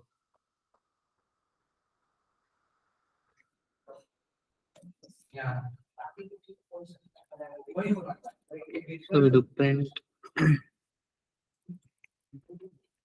right out. If the remainder comes out as 2, we print out this group.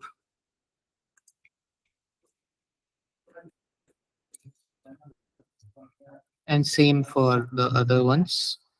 If the remainder is 3, we print out the third group in that table.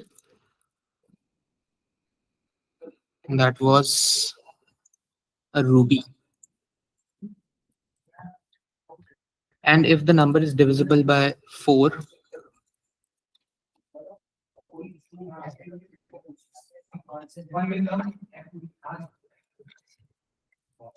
we print emerald,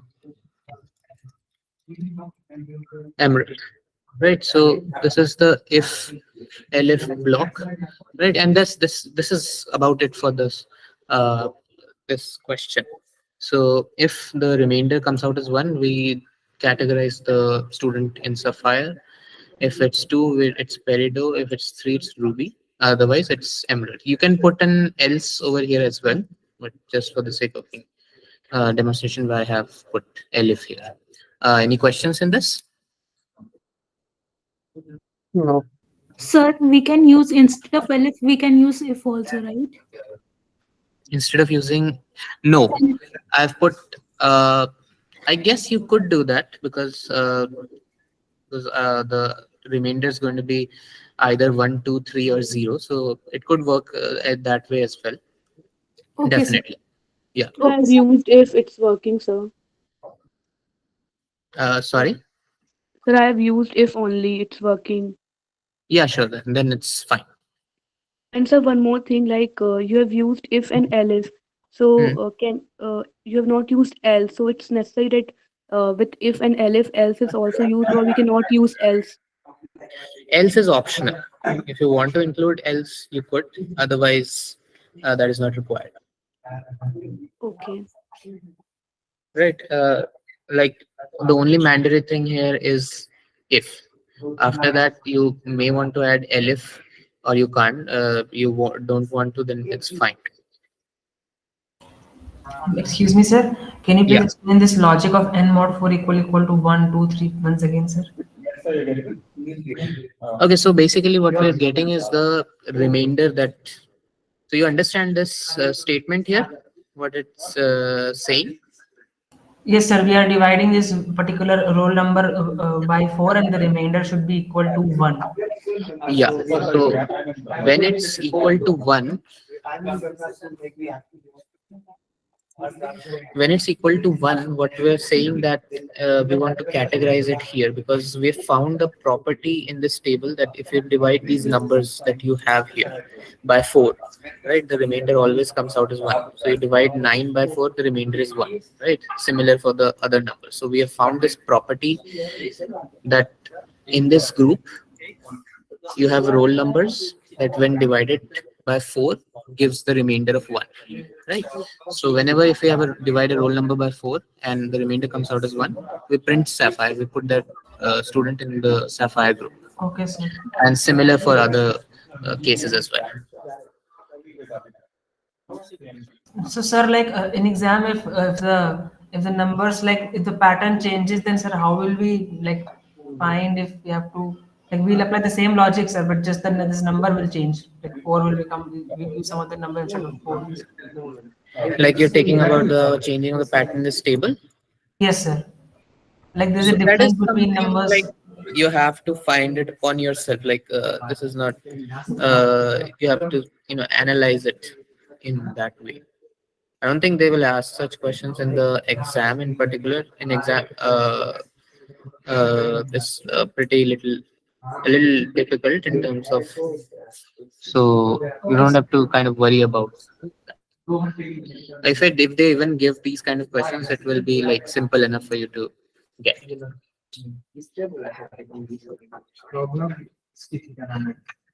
Any other questions? Sir, can you check my So code? what happened in modulus function as if we divide 3 divided by 4, then how the remainder would be 1? Means 3 divided by 4 will give you the remainder as 3. 3 divided. Oh, okay. Yes. Okay. Yes, sir. Any other? Yeah. Sir, I have doubt without defining sapphire, we had written and it will not show error. This is a string actually, so you don't need to define that. This is not a variable. And any other doubts? I said let's test it then.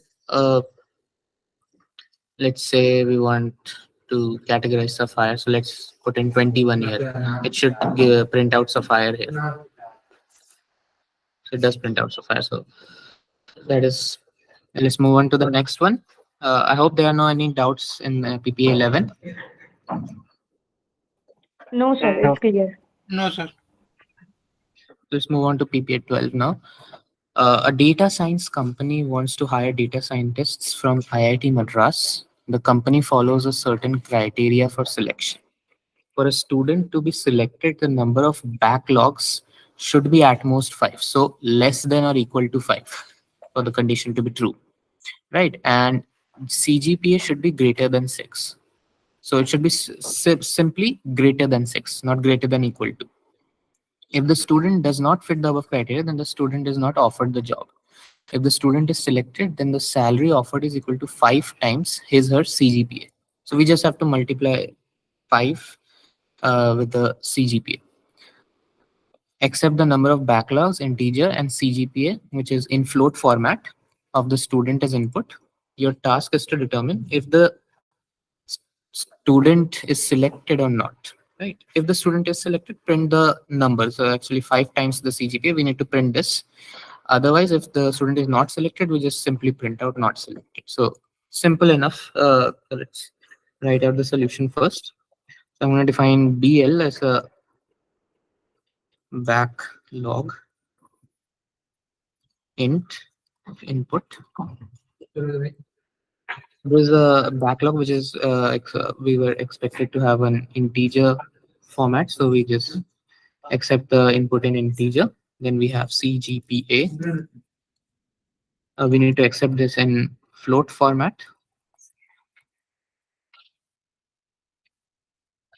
We got our backlog and CGPA. If back, Sir, yeah, we are using flow data type because we are going to accept any kind of data type, like any kind of rational, decimal, or integer. That's why we are using float here. yeah. So float accepts integer. So all the float type numbers will have the form of like two, like some integer, let's say 1 point something. Like if it's just the number 1, so in float it will be represented as 1.0. Yes, yes, yes. Okay. Yes, yes. Okay. So float, we got so backlog should be less than equal to 5. That was one of our conditions, and CGPA should be greater than 6. That was thing. And if this condition is satisfied, we compute the salary as 5 times the CGPA, right? And print the salary here, right? Otherwise, if this condition is not satisfied, this we go here and just print not selected.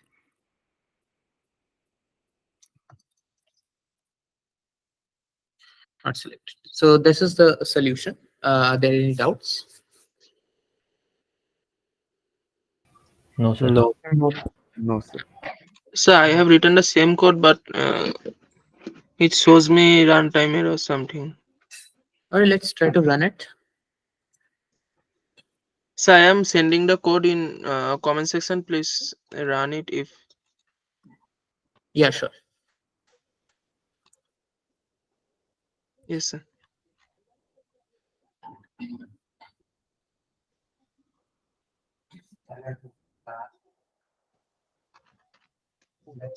Using the condition incorrectly, you need to have backlog should be less than equal to 5. That is first one. Okay. And what you're having a grading error, like the grader is not giving you the correct answers, or what? Any sort of runtime So errors? there is showing syntax error, and after that, after refresh, it is showing runtime error. Sir, your package is also not required, no? That But that is a comment here. This is a no, comment. sir. No, sir. In the print statement, he's printing your packages, but we want only the No, no, value. that is just string concatenation here, so that won't work. That will work. That should work. No, maybe that due to that only the runtime error is showing. So let's test it out, no problems.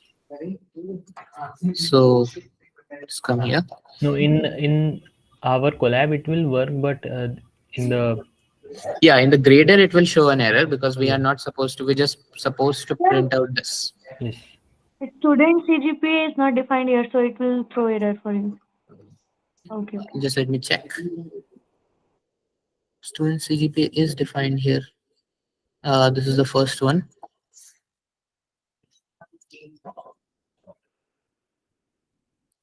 No, sir. We are defined. You are just copy paste in your code. That's why I was supposed. Oh no, this is the one. This is separate. So okay, let's try it out. This one out first, and then we'll check that.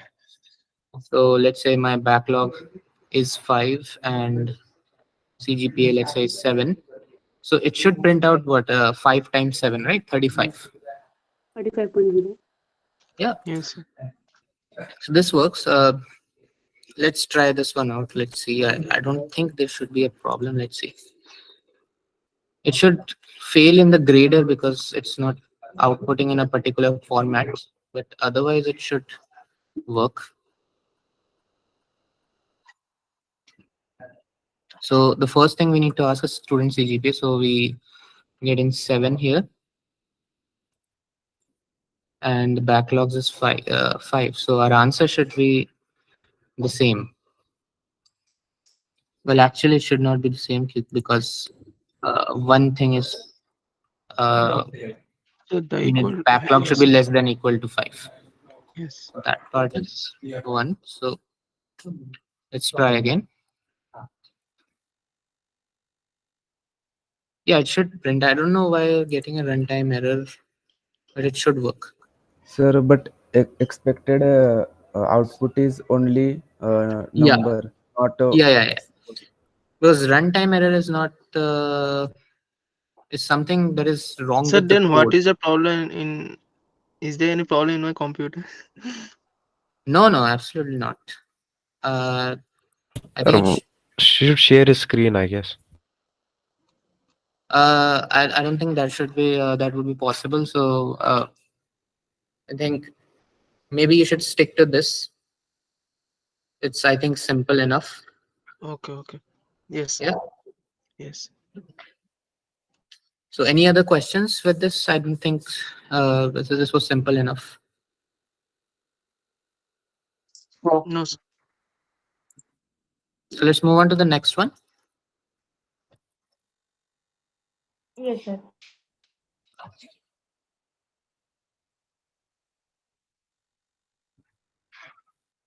Okay, so a test match happened between Team A and Team B.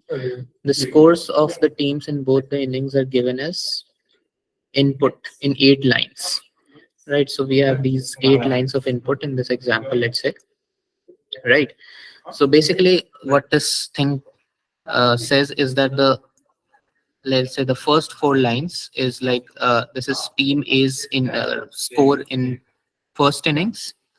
Right, this is the number of wickets lost in the first innings for Team A. Right, and this is the Team A score in the second innings and the number of wickets lost in the second innings. And the same case for Team B in this last 4 lines. So once we get this data, what do we need to do with it? Process to decide the outcome. So we need to decide who wins the match, actually. Right, so if Team A wins, if and only if the sum of its score in both the innings is higher than the sum of the scores of Team B in both the innings, and Team B has lost all 10 wickets in the second inning. So this plus this 120 plus 210 should be greater than 150 plus 189. And the Team B should have lost all 10 wickets in the second innings. Right, Team B wins if sum of scores in both innings is greater than that of A, and the match will be a draw if the sum of scores of the 2 innings of both teams are equal, or Team B did not lose all 10 wickets in the second innings. If the match ends in a draw, then print draw. Like the same example, in this case, the Team A wins here because the sum of scores of Team A is greater than that of B, and B also lost 10 wickets. So we need to, again, this is if else statement, so we'll use that. So first of all, we need to get all the inputs from the user. So let's get that.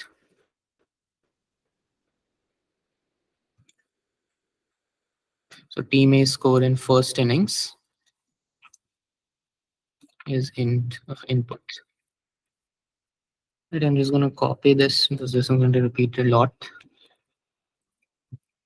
Team A wickets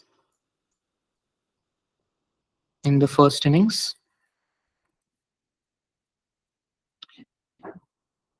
Team A score in the second innings, and Team A wickets in the second innings. Right, so we have our data for the Team A. Now we need to do the same thing for Team B. So I'm just gonna, change all of this for B. So we have all our data now, and we need to now process this. Right. So first thing we need to check is Team A's score, sum of scores is higher than that of Team B's. If that is the case, we declare Team A the winner. Okay. So first, for that, we need to compute the total score for team A equal to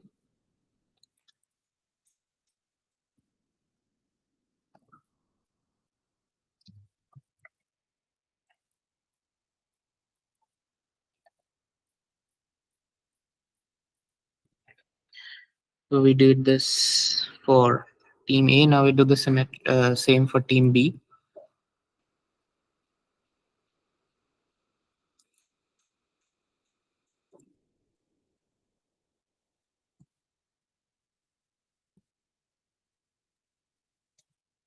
Right, now we have the total scores. So the first simple condition is just to check, with the team A.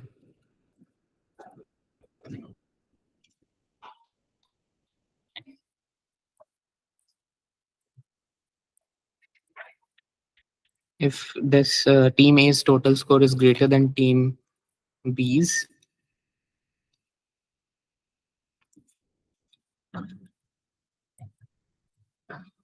and team B has lost all 10 wickets,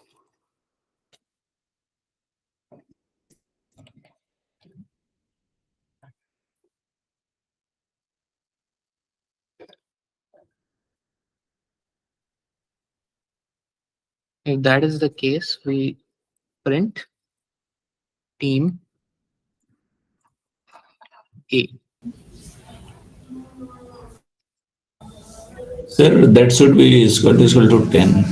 Yes, sir. The team Yeah, sorry about that. Yes, sir. Yeah. So this is one way the team A could win, and team B wins if they have scored more than team A in the. So let's do that. Let me just get this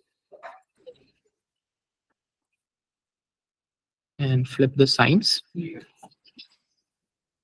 this is the case, then it is sure that team B won the match. So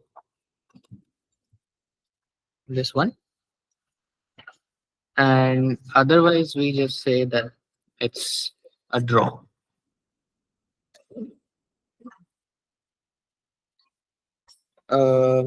Here, if these two aren't the case, then it must be a draw. Either team B hasn't lost all 10 wickets, or the scores were the same, that kind of thing. So since we're doing this, the remainder cases will mark out as draw. Any questions?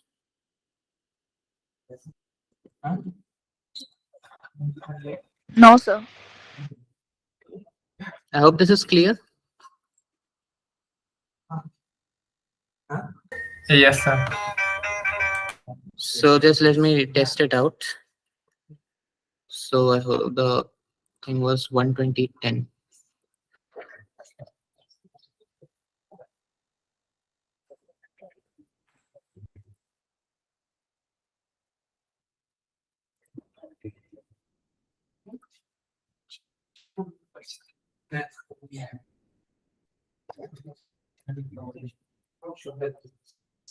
You can say that the answer is correct. The team A won this match. So it is correct. So let's move on to PPA 14 now.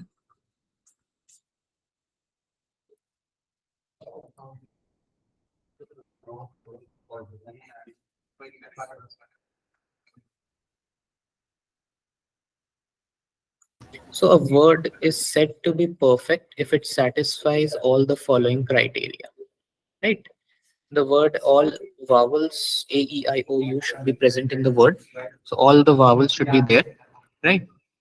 And let the vowels be represented as this: V1 equal to A, V2 equal to E, and so on in lexical order. So don't have to worry about this here. What we are asking here is that if I is less than j, which means, like, we consider v1 and v2 here, right? Then the appearance of these vowels should come before the first appearance of VJ. So VI should come before VJ. So what we're saying that in the word itself, this A, E, I, O, U should come in this exact order. So A should come before, E, I, O, and U, that kind of thing. So this order should be preserved inside the word, right? And then the count of VI should be greater than that of VJ, right? So the total number of A's in the word should be the greatest of all these, and the total number of appearances of U should be the smallest. So this is what we're asking. If it satisfies these three conditions, it is a perfect word. Otherwise, it's not a perfect word. Right. So let's. Sir, I don't understand the if condition, sir. Okay, which is this? Yes, sir, both, sir. Both of them. So let's look at the example first here. If you look at and here, it's not a perfect word. Why? Because first of all, not all of the vowels are appearing. So that's just a simple enough case. If you look at the second test case here, all of the vowels are appearing, right? And Yes, they're appearing in the same order: A, E, I, O, U, right? Alphabetical order, right? A comes before E. We all know that E comes before I, and O in U, and so on. So it needs to come inside the word. All the appearances should be in alphabetical order. Okay, sir. What is next, sir? If condition I less than J. Right. So the number of occurrences of A should be the greatest, like let's say, um, I take a vowel, A, A, E, E, E, I, I, O, O, U. Right. So this is not a perfect word because although the occurrences of, so the ordering of the vowels is alphabetical, but if you look at E here, E has a greater number of appearances than A, right? The number of occurrences of E should be less than the number of occurrences of A, and this is the same for all. Like, so let's say A.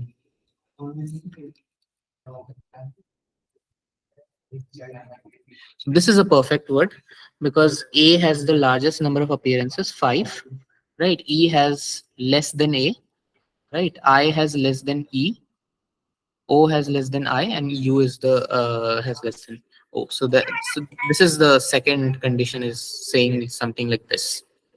Oh, okay, sir. Excuse me, sir. Yeah. So here I and J are representing like numbers 1, 2, 3, 4, and 5, the vowels. Yeah. So I is like the position. So if we take V1, this 1 represents, let's say we'll take V1 and V2, right? So I represents 1 and J represents 2. Yes, Sir, That clear? sir, 2 1 is means, less than 2. sir, 2 means Yeah. in the order of 2. Sorry? 2 means order. So it's kind of a subscript. We don't need to worry about that. So what it's basically saying is that if these we take any two V's here, like V1 and V4, if I is less than, if one we look at the subscripts here actually. Okay, sir. Okay, so let's try and find a solution for this now. So, and I suppose with the solution it will get a little clearer. So what we're saying, first we'll get the word here, input. So it's a string, so this, and what we're saying is that we want to determine whether it's a perfect word or not. Again, we set a flag, we assume that it is a perfect, not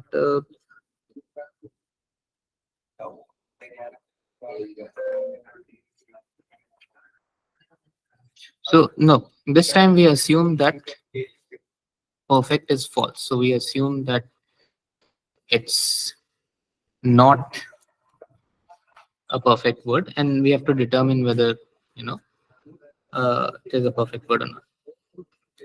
So if, let's say, A in word and E, so for simplicity, let me just copy this. In word and I in word and A, E, I, O in word and U in word. So first we're going to make sure that all of these vowels are inside the are contained in the word itself. Okay, first we assume that, and then we move on to the next condition, which is to check the ordering of A, E, I, O, U, right? And we'll do that by using indexing, right? Someone's mic is on. Could you please turn it off? Yogesh. So you have A, E, I, O. So we first made sure that all of these vowels are inside the word, right? Then we're going to determine the ordering between them, right? So if word dot index A is less than word dot index E is less than word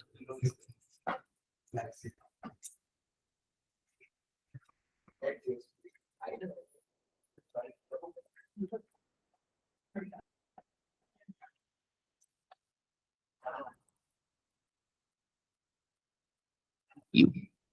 So what we're doing here is just we're taking word and finding this E character and trying to find where does this E first occur, the index position of the first occurrence of E. Once we get that, we make sure that A, all the A's, right? A comes before E, and I comes, so that the ordering is maintained actually. So Yes, sir. A's comes at the first, then all the E's come, then all the I's, and so on. So we make sure that the ordering is like so: A first, E, then I, and O and U after. This is our second check. We go on to the third condition and the final condition, which is we make sure that the counts are in according to the rule that is specified. So the number of A's in the word should be the greatest. So I'm using a method called count. So it will take a character and count the number of appearances of that in word. Right. So this should be the greatest. It should be greater than all the number of appearances of E, which should be greater than all the number of appearances of I, and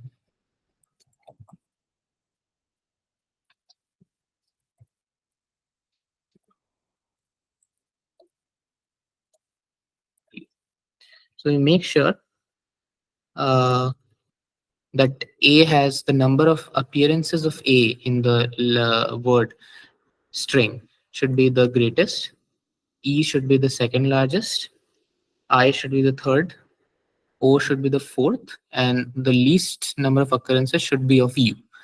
If all these three conditions satisfy, we set perfect to be true here, right? Once we do this, we come out of this entire for loop and if statement, and we say if present is true, right? If the value of present is true, we print perfect word. Else, oh, I'm sorry. perfect. The spelling is wrong for that perfect. Yeah. Else print not perfect.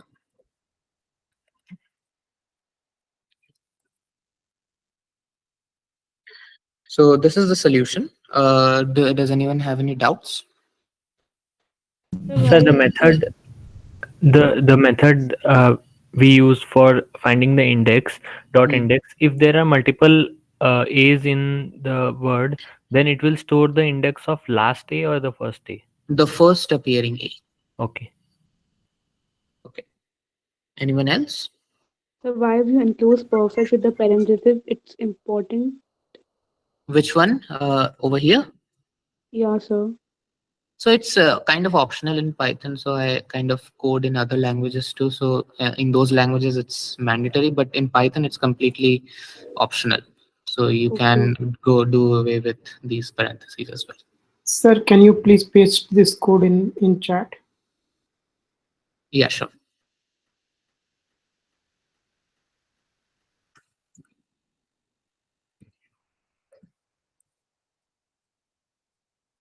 I hope you got it. So any other doubts regarding this one? No. So why don't you use elif block here? Well, actually, it's kind of an and condition here. Like we need all of these three to be satisfied, right? Okay. Yes, sir. So if elif will not suffice for this. Okay, Sir, sir. sir, in last if block. This one? Yes, yes. Here. Equality, it is strictly should be greater than or equality is given. Yeah, it should not be strictly greater than, but at least it should be, at least it should be at least equal to. Okay. Sir, I have used this like for this question. I have used if else condition, Hmm. like multiple else condition.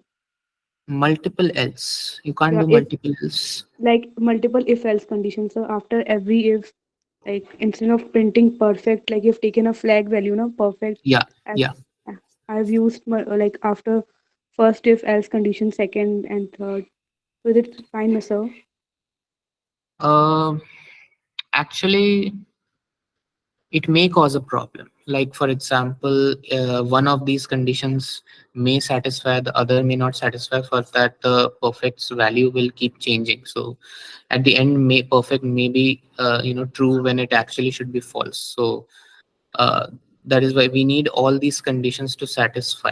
Like not even even if one fails, the whole thing should be false.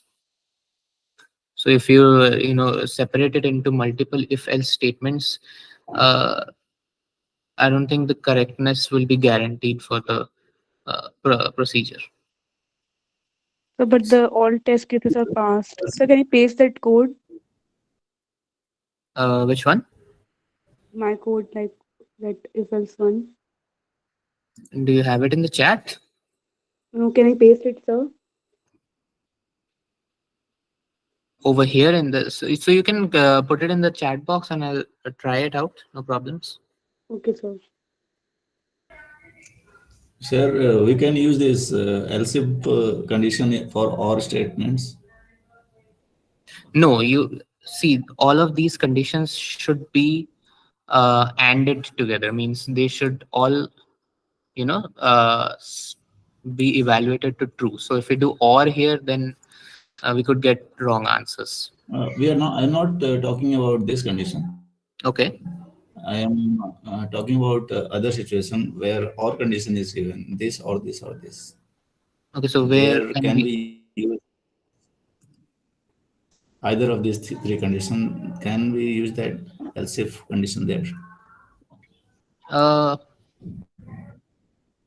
I don't think so.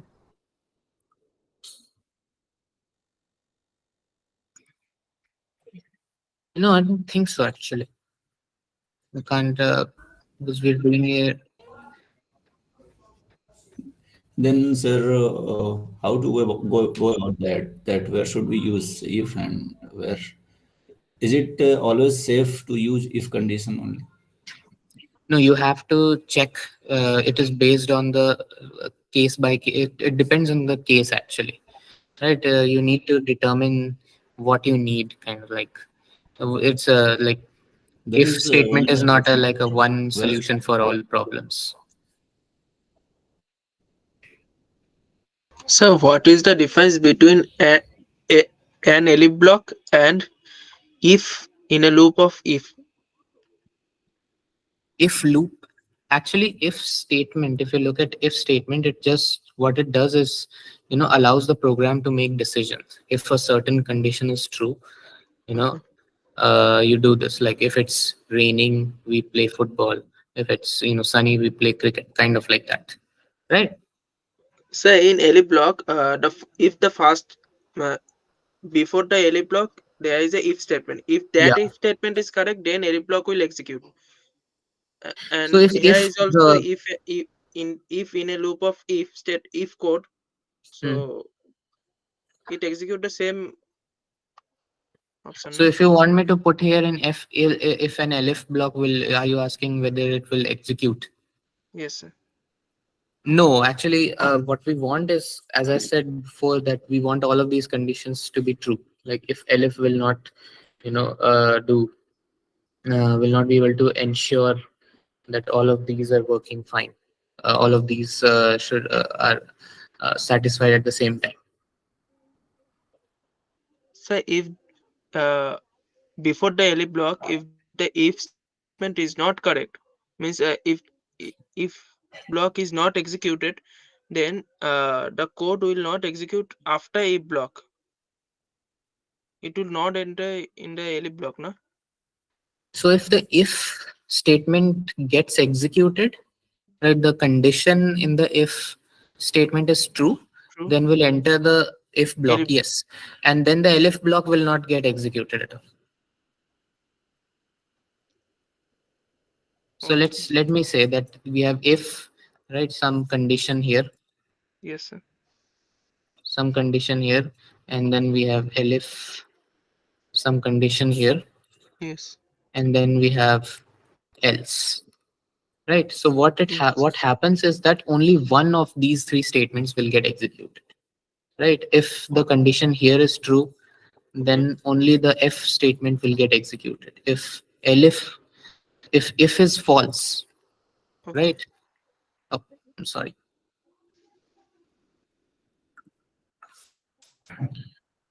If let's say if turns out to be false Hmm. and elif turns out to be true, then elif statement will be executed, and this is the only one that will be executed, and then no else will not be executed. And if and elif both are false, Okay. then else will be executed. Else just Okay. guarantees, like if the above uh, statements do not get executed, this will get necessarily executed, right? If you remove Okay. this thing, then it is possible that none of the blocks get executed at all. Okay, sir. Now understood.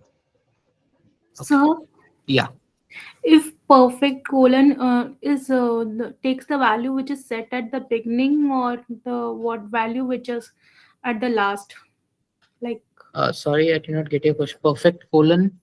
a perfect we set it false, so if Okay. perfect colon will takes the value of false, or like which is set, or the value after determine after the program, like whatever value it is. So first, initially, we assume that perfect is false. Then we check the word input and we check for these three conditions. And if all of these three are true, only then we update perfect to be true. That I understood, sir, but Okay. I'm telling what if perfect will take, whether it will be if whatever set or whatever we when we run the program, perfect it will take true. Only if these three conditions are satisfied. I'm not actually understanding your question. Could So you he is be a saying little in more the elaborate? last four line, uh, what will if perfect take? True or false? Yeah, when will Over the here? Yes, yeah, yes, sir. Last four line, last fourth line. This one, right? Yes, sir. Yes, sir. No, Yes, sir. sir, my question is that whatever the we set at the beginning, Yeah, perfect will take, or it will take whatever we get out of the program. whatever we get out of the program. Okay, sir. Thank you. And one more question, sir. What is the difference between if we use if for the different statements, and if we use elif for if and elif for different statement? Can you explain it? Like two consecutive if statements, Yeah. like this one Yeah, sir. And difference between if and elif? and this one. Yeah. So in these cases, both of these statements will be checked by the program, right? Okay. And in this case, if this statement is satisfied, if this turns out to be true, then we Okay. skip the elif block entirely. Okay, sir. Got it. Thank you, sir. Okay. So for the if perfect, that if perfect will only enter that block now when perfect value is true. This one, right? Yes, sir. Yeah, we'll enter here only if perfect is true, which means we came here, we Yeah. executed this statement. All the three conditions are satisfied. Yes. And sir, I pasted my code in the chat box. Okay, let's test it out.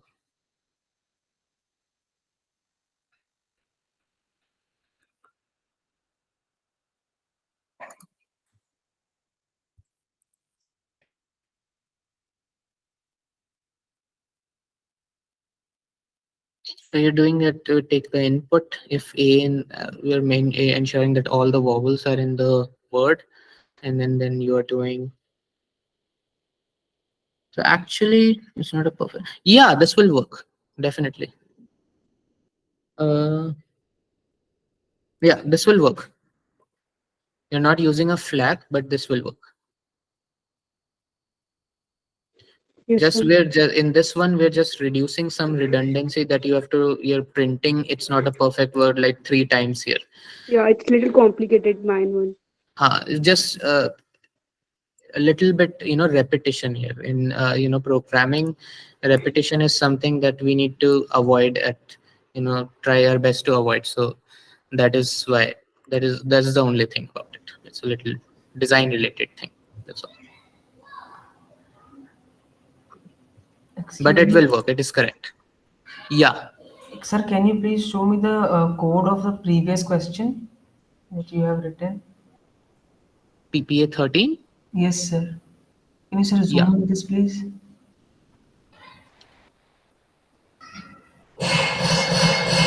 Is it correct? Is it visible? Yes, sir. Yeah. Sir, in the last condition, can we use the elif block and See, elif block we could use, but we need to list out all the ways in which it could end in a draw, right? We just made sure in this case we just made sure the cases in which team A or team B would win. Otherwise, we're just assuming that everything ends in a draw. So if we put elif here, we need to explicitly state out all the conditions in which it could end in a draw. We could do that, but it will just be a very long elif block condition. Okay, sir. Okay. Any other questions? Sir, in the PPA 14, Yeah. In the last fourth line, if This one? perfect, yes, sir, yes, sir. Yeah. What will be the condition here? If perfect is equals to true or perfect is equals to false? If perfect, see, perfect is a variable, so it's if it stores a true value, right? Okay, sir. Then it will evaluate to true, right? You can write it this way, right? You understand this, right? Yes, yes, sir. Yes. Yeah, you can do away with this. If perfect is already a Boolean value, then this also works. If perfect is equals to false, then it will go on Then as we'll condition. go. Yeah, correct. Okay, you mean by default it is true? Yeah. Okay, sir. So see, perfect stores a Boolean value, true or false, right? So if perfect stores the value true, then this if condition is automatically evaluated to true, right? If perfect stores false, we'll go ahead to the else block. You Okay, could sir. just do the add the true here as well, and it will work just the same. Okay, sir. Any other questions? No, sir. Okay, No, so sir. let's move ahead to the other PPA 15.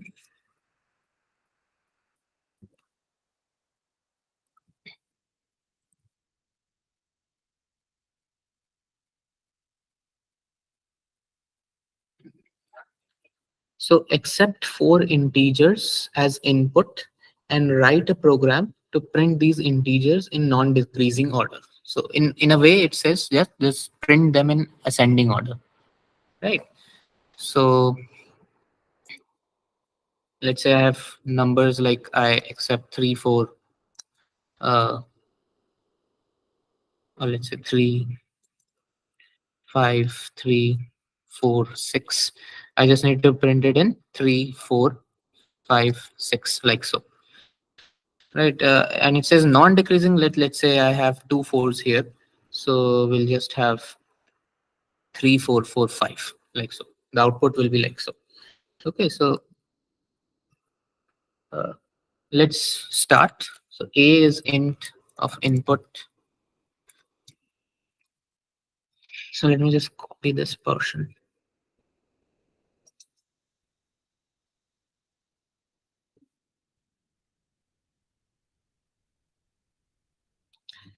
Okay, so since we're doing this using just if else block, so it could get it. The code is a little long, so please bear with me. Uh,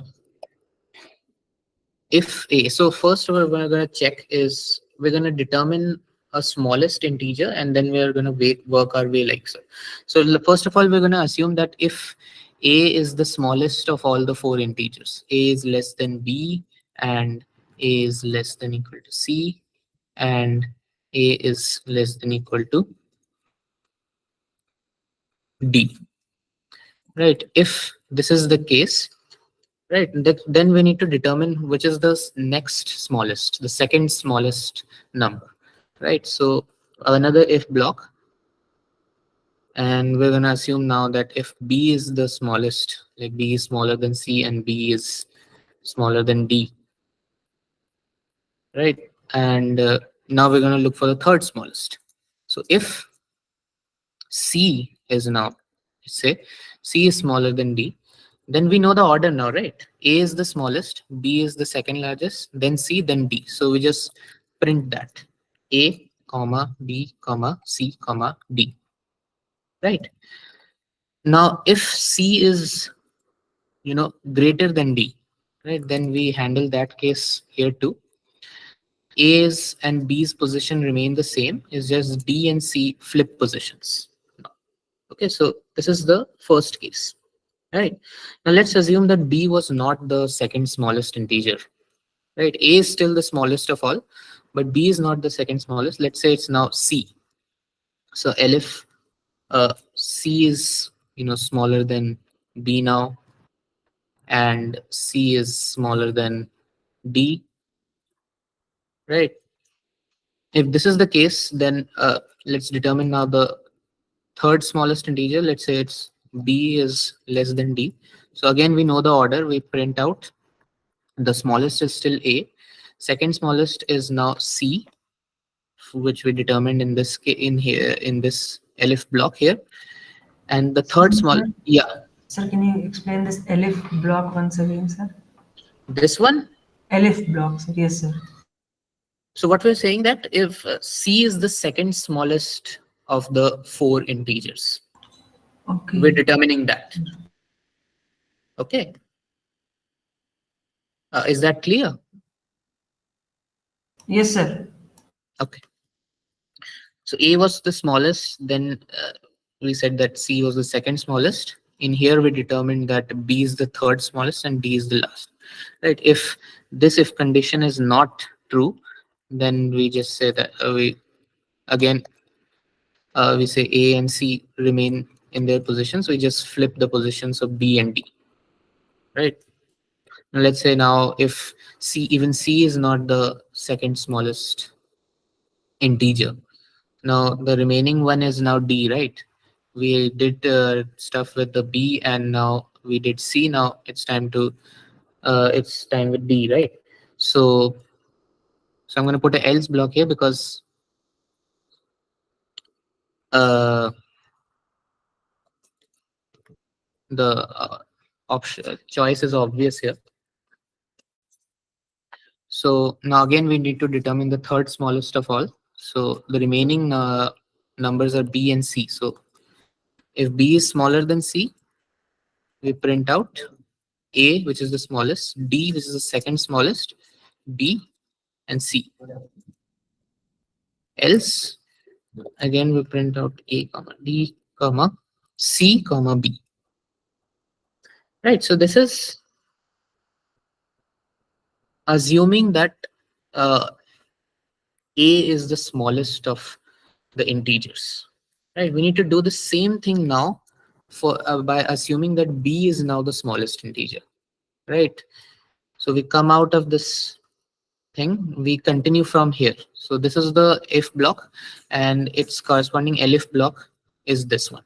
So we now assume that B is the smallest, so B is less than A, and B is less than equal to C, and B is less than equal to D. Right? And we do the same thing again. This time we assume that A is the second smallest,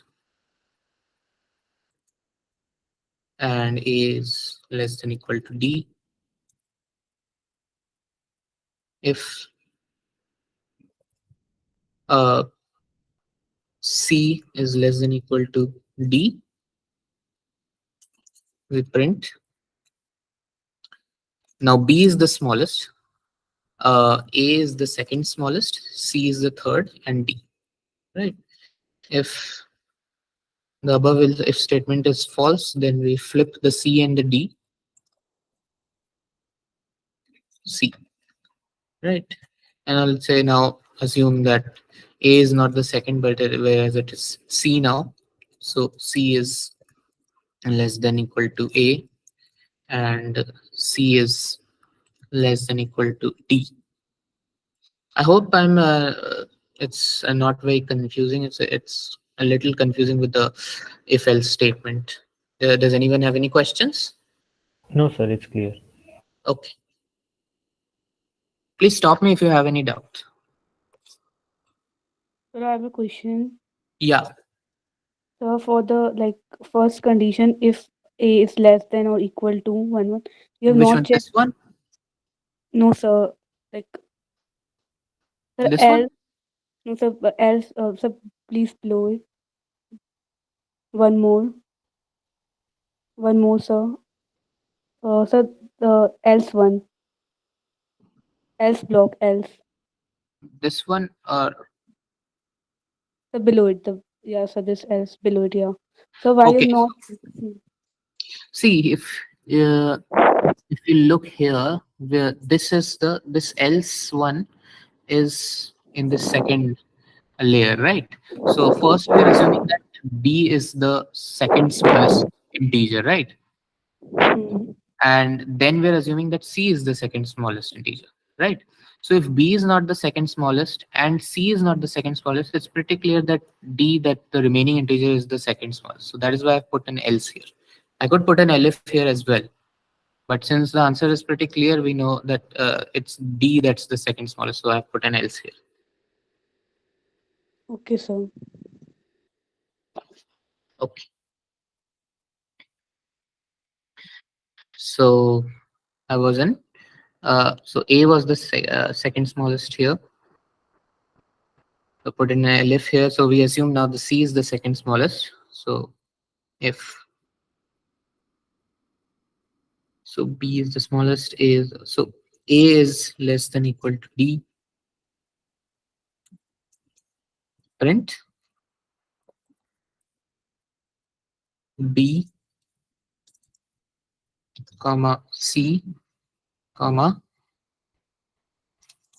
A comma D. Else print D comma C comma D comma A. It's just we're flipping the last two numbers, right? So Again, if A is not the second smallest integer and C is not the second smallest integers, then again it's clear that D must be the second smallest integer, right? So again we do an else here. We determine the third smallest. So we have A and C remaining. If this is the case, then print B comma D comma A comma C. If that is not true, we print B comma D comma C comma A. Right, that is one. So now we assume that we are done with the uh, block where B is the smallest. Now let's assume that C is the smallest integer now. C is less than A and C is less than equal to B and C is less than equal to D. So C is now the smallest. So C will always be occurring at the first in the result. So now we determine the second smallest integer. So let's start with B again. If B is less than A and B is less than equal to D, we now again do if B is the second, so we are remaining with A and D. So if A is less than equal to D, we print C, which is the smallest, B, which is the second smallest, A and D. Else, again, we flip the thing, C comma B comma D comma A. Else, no, not else, sorry. Elif, now B is, if B is not the second, now let's try for A. So actually I should have done A here, started with A here. So let's do that.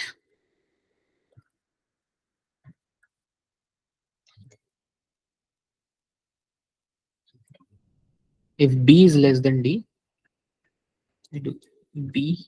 So where was there's A, I replaced it with B now. Right now, we do the same thing again.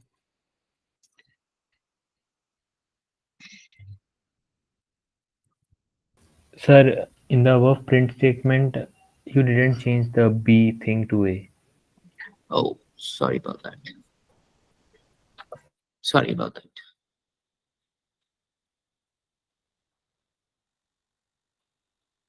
So now we assume that B is the second smallest. So we do the same thing again. Now we assume that, so we have C and B there, and we have A and D to deal with.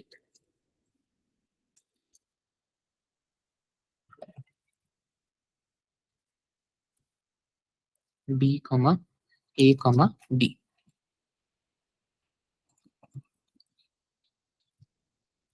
C comma B comma D comma A. Else, now if A is not the second smallest, B is not the second smallest, pretty clear that D is the second smallest. So we have the first is C, second is D, and now we need to determine the third and fourth value. So if B, A is less than equal to B, we print out C comma D comma A comma B. Else we print out C comma D comma D comma A. So this was one with C as the smallest integer. Now the last condition is where we assume that D is the smallest. So if you look at the whole code, we first assume that A was the smallest, then we assume the B was the smallest, and then we assume that C was the smallest of all, right? If all of these conditions are not met, like all of these first if conditions are not met, then it's pretty clear that D is the smallest one, right? So again, here we are not, I'm not putting an elif here, we're just putting else, because again it's pretty clear that D is the only one that will satisfy the case here. So the smallest we know now, and we need to deal with the second, third, and fourth now again. So A is less than B, and again we assume that A is the smallest. A is less than equal to C.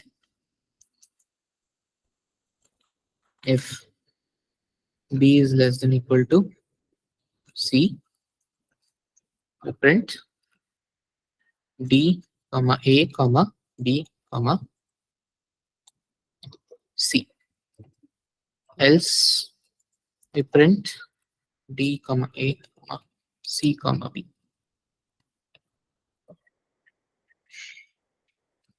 Elif, now let's say B is the second smallest.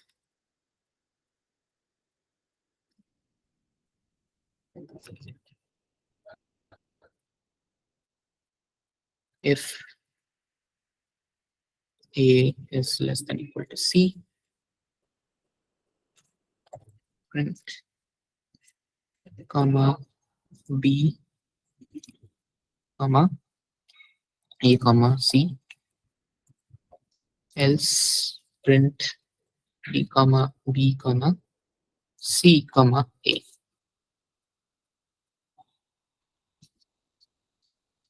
So if A is not the second smallest, B is not the second smallest, so C has to be the second smallest. So if A is less than equal to D, print D, C, A, B. Else print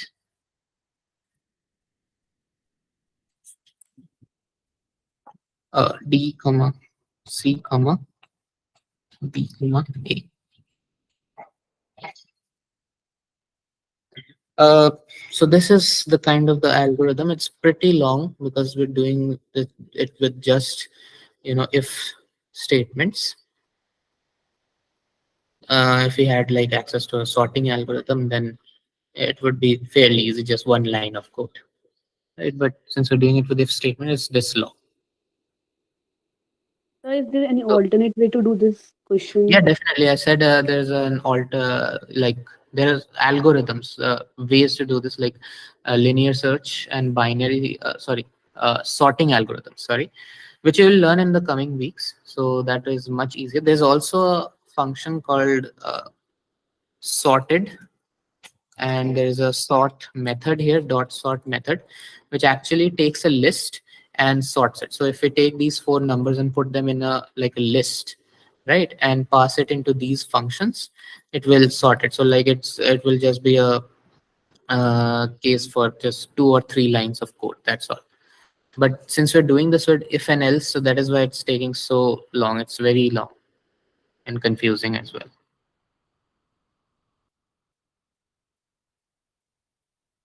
Any questions? No, sir, it's clear. I hope it's clear. It's pretty long. Otherwise, this could be simplified, means a lot, simplified a lot by what you will learn in the coming weeks. But for now, this is what it is. So I guess that will be all, I think, for this session, because I have a session after this as well, separate meeting over after this. So do you have any sort of questions? Anything else?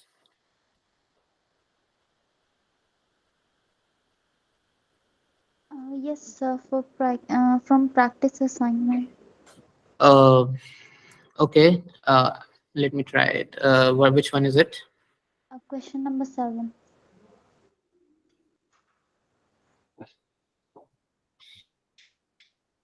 So a bool var is a type of a variable of type bool. So it's a boolean variable. X So is the a question is, how many times will X will be updated? okay. So let me just read the question once. Oh, okay. Okay.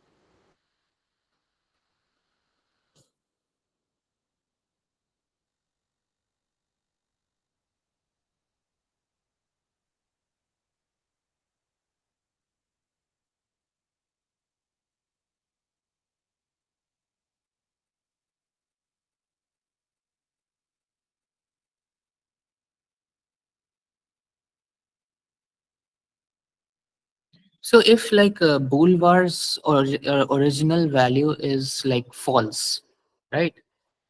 Then we never enter this if block and we just print some initial value of x, whatever it was initialized to, right? It's not provided here, but whatever it was, right? If boolvar is true, we know that x updates at least one time, right?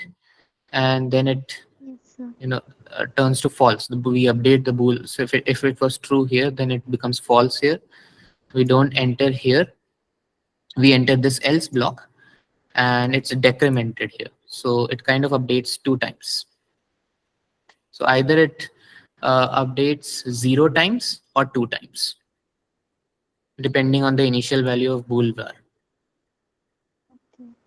Sir, I have But doubt in D option, like why it's no, it's incorrect, sir. This one, Correct. Yes, sir. uh, choose the correct option. Statement true with that. So it's not updated exactly 2 times. It depends on the initial value of boolvar. So if boolvar here is true, initially true, then it updates 2 times definitely, right?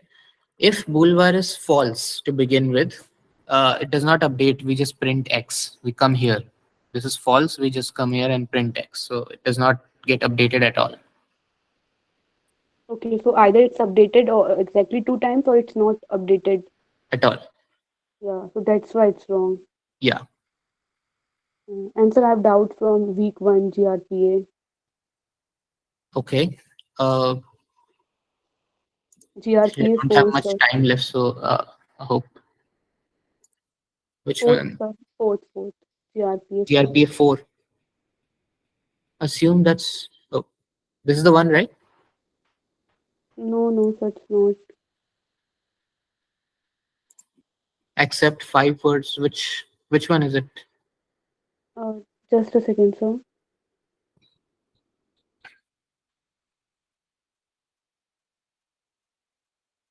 Any other questions? GRPA 6. GRPA 6. This is the one? Yes, sir. So, what are you not understanding here? So, like for the second condition, I'm not Hmm. able to code this thing. Like, So, you see that there is a solution tab here, right? It's yes, provided sir. once it's, So, what it's asking is if m is less than n, just print m, right? If m is greater than n, subtract n from m. So, and call the difference m1, m1. If m, just a moment.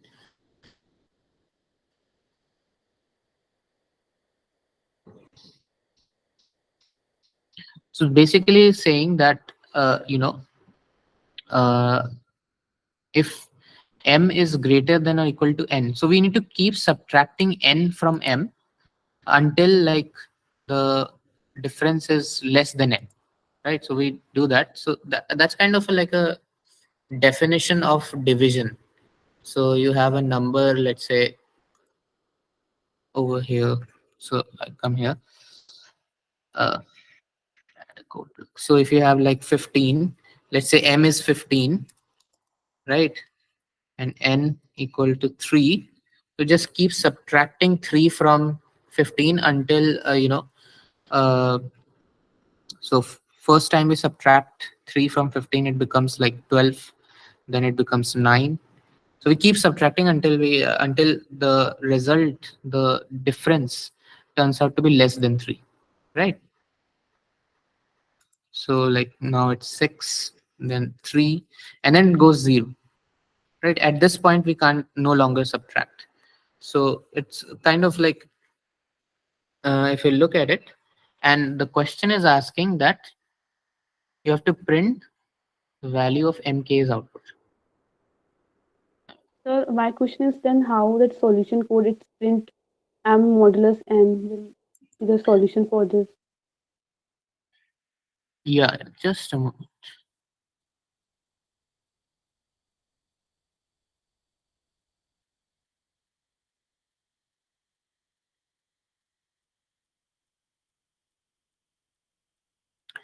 So as I said, there's a relation with the division here in this case, right? So let's say I do 16 here, right? So this will be like, first it will be 13, and then 10, then 7, then 4, and then at last 1, right? So we need to print mk, right? So if you divide 16 by 3, you'll get the remainder as 1, right? Yes, sir. This is what actually division, if you look at explore, kind of think about division in a way, it's kind of doing this. We just subtract the divisor, which is n. So m divided by n. So we subtract the divisor continuously until we reach like 0 or some value that is less than this.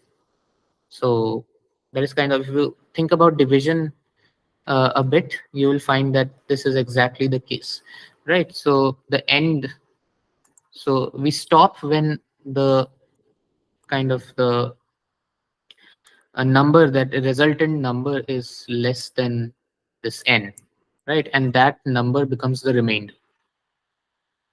So if you think about this a little bit deeply about division, then you'll find that, this solution here, m modulo n, which basically gives us the remainder, and this are the same.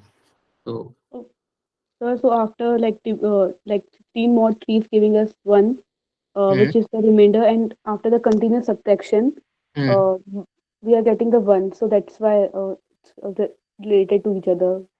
yeah, so kind of this is you need to understand a little bit about division. So if you understand it, definitely this is the solution. Okay. It's So is really there tricky to understand, I understand, but uh, if you think about division a bit, so that you will see the uh, rationale behind the question. is there any other way to do this? Can you tell in the another session, like in I next could. session? I'm not actually sure at the moment. That at the moment, this is the best possible answer. Like, uh, you could do this if they had not, posed a constraint like you should able to solve this problem using concept cover. Like if we had access to like the for loop statement, then this would have been done using a loop, right? But since in week 1 you did not learn for loop, this is the best possible way, and this is kind of a little more elegant in that way as well. Okay, so If you have your for loop, I think you'll learn in week 3. So if you learn for loop, you'll be able to solve this using the for loop as well.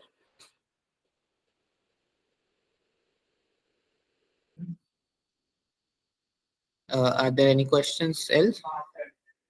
Sir, can you tell how we compare dates? Date of birth, how we can compare? Date of births. How to compare date of birth? Like which question are you talking about? Sir, GRPA for week 2.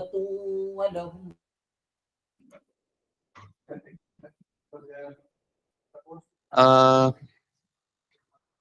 Sir, week 2, week 2. okay, sorry. Oh, this one is actually GRPA 2. I think GRPA 4.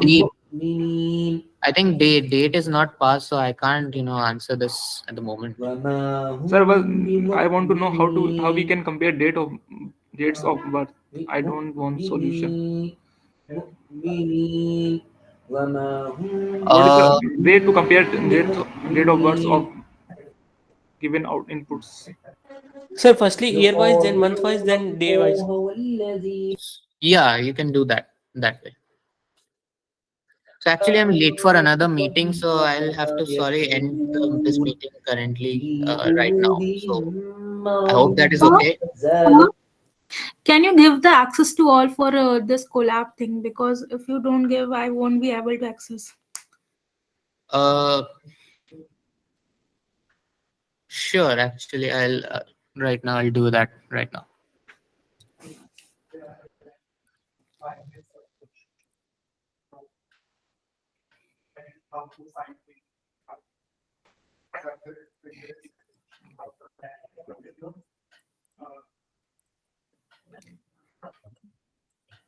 I'm posted the link in the chat. Just check it out if it's accessible.